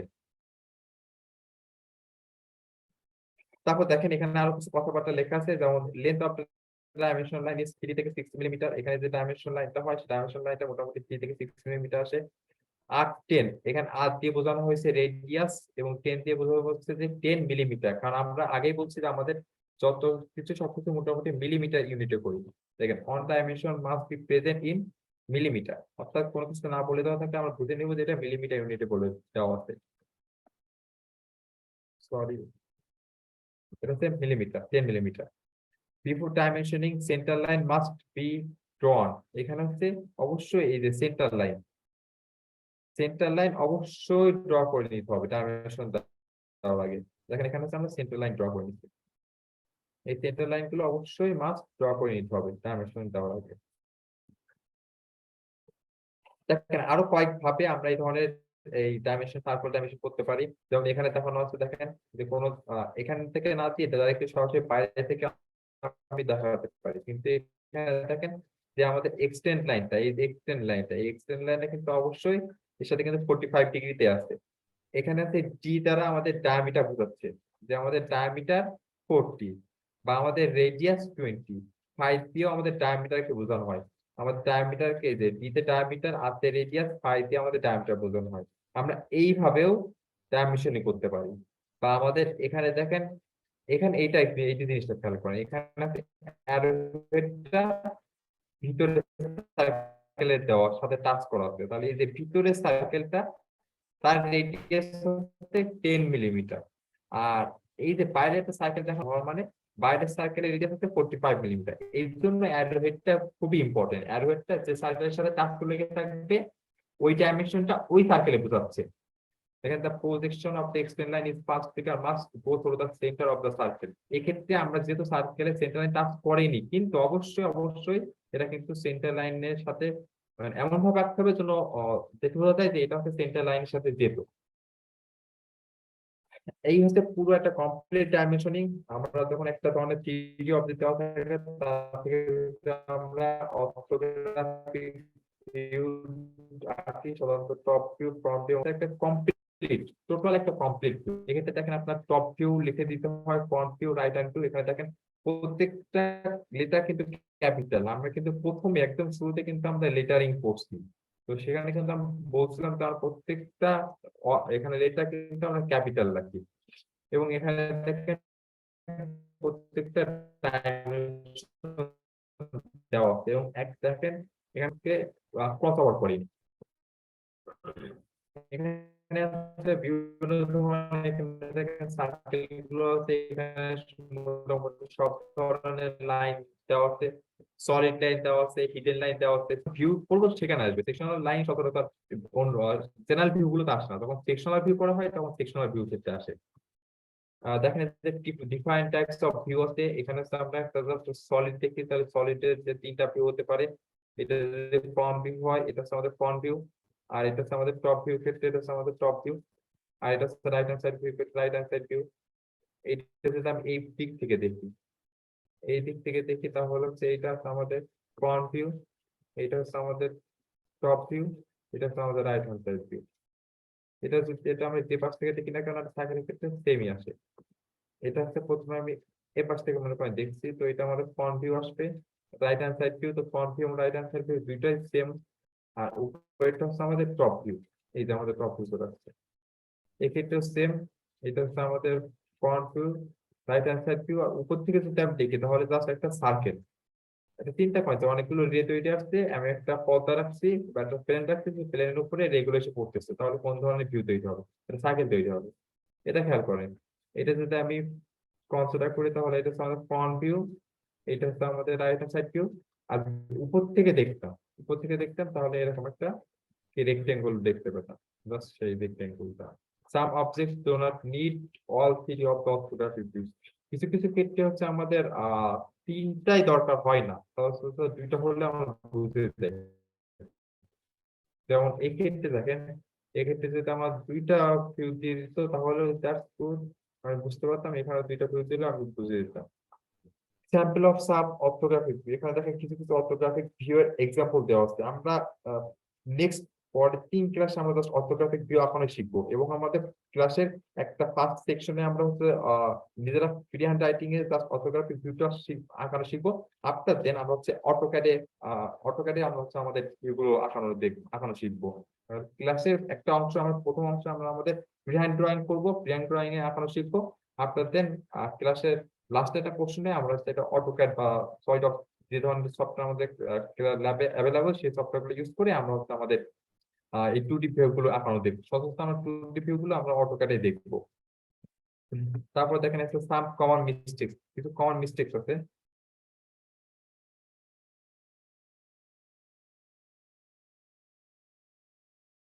আচ্ছা হ্যাঁ, আমি আমাদের ক্লাস শেষ করে দিচ্ছি, আমাদের প্রায় শেষ হয়ে গেছে। এখানে জাস্ট কমন মিস্টেক্স গুলো আছে, কমন মিস্টেক দেখে আমি শেষ করে দিচ্ছি। তো দেখেন এখানে কিছু কমন মিস্টেক দেওয়া আছে। যেমন কমন মিস্টেক্সটা কি আমাদের, এই যে টপ ভিউ, ফ্রন্ট ভিউ আর রাইট হ্যান্ড সাইড ভিউ। তো আমি তো প্রথমে বলছি যে আমাদের ফ্রন্ট ভিউ আপনাদের ফিক্স করে নিতে হবে, যে ফ্রন্ট ভিউ ফিক্স করলাম। তো ফ্রন্ট ভিউ এর পরে টপ ভিউ যে এই লাইনটা কিন্তু এই লাইন আসবে, এটা মাথায় রাখবেন। এখানে আমরা যেটা ভুল করি, যেটা সবচেয়ে ভুল করি সেটা হচ্ছে দেখেন যে অনেকে এই লাইনটা এখানে করে ফেলে, এখানে ড্র করে ফেলে। এই লাইনটা এই ড্র করে ফেলে আপনি এই ভিউটা এই সাইড থেকে ড্র করে ফেলছেন, কিন্তু এক্সাক্টলি আপনি এই ভিউটা এইভাবে ড্র করতে হবে। এখানে যে জিনিসটা হচ্ছে খেয়াল রাখতে হয় যে এখানে যে লেন এবং এখানে লেন, অর্থাৎ এখানে যে টপ ভিউ এখানে যে লেন, এই দুইটা লেন সেম আসবে। যেমন এখানে দেখেন, এখানে হচ্ছে এইখানে যে লেন, এখানে দেখেন লেন দুইটা ইকুয়াল। আবার যদি এটা যদি আপনি এইভাবে বসাতেন, অর্থাৎ এইভাবে যদি নিয়ে আসতেন, তাহলে এইখানে যে লেন এবং এখানে লেন ইকুয়াল হবে।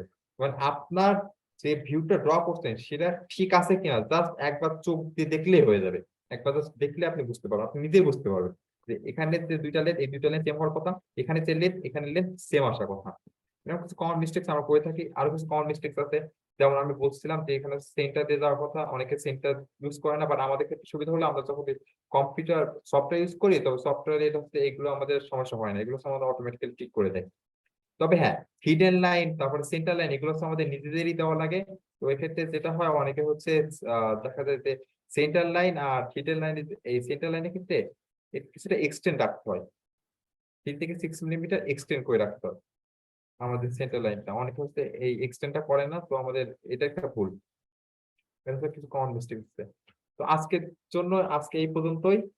আপনাদের আমরা সামনের দিন যেটা দেখবো যে অর্থোগ্রাফিক ভিউ, প্রথমে অর্থোগ্রাফিক ভিউ আঁকানো শিখবো, দেন আমরা আমাদের অটোক্যাড সফটওয়্যারে ওই ভিউটাই প্রথমে ফ্রি হ্যান্ড ড্রয়িং এ আঁকবো, আমাদের ফ্রি হ্যান্ড ড্রয়িং এ, দেন আমরা হচ্ছে ওই ভিউটা আমাদের অটোক্যাডে শিখবো। তো আজকে ক্লাসটা কি কারো কোনো প্রশ্ন আছে? আর আপনাদের স্লাইড আমরা হচ্ছে আপনাদের যে মডিউলে আপলোড করে দিব। ঠিক, আজকে ক্লাস নিয়ে কারো কোনো প্রশ্ন আছে? না স্যার।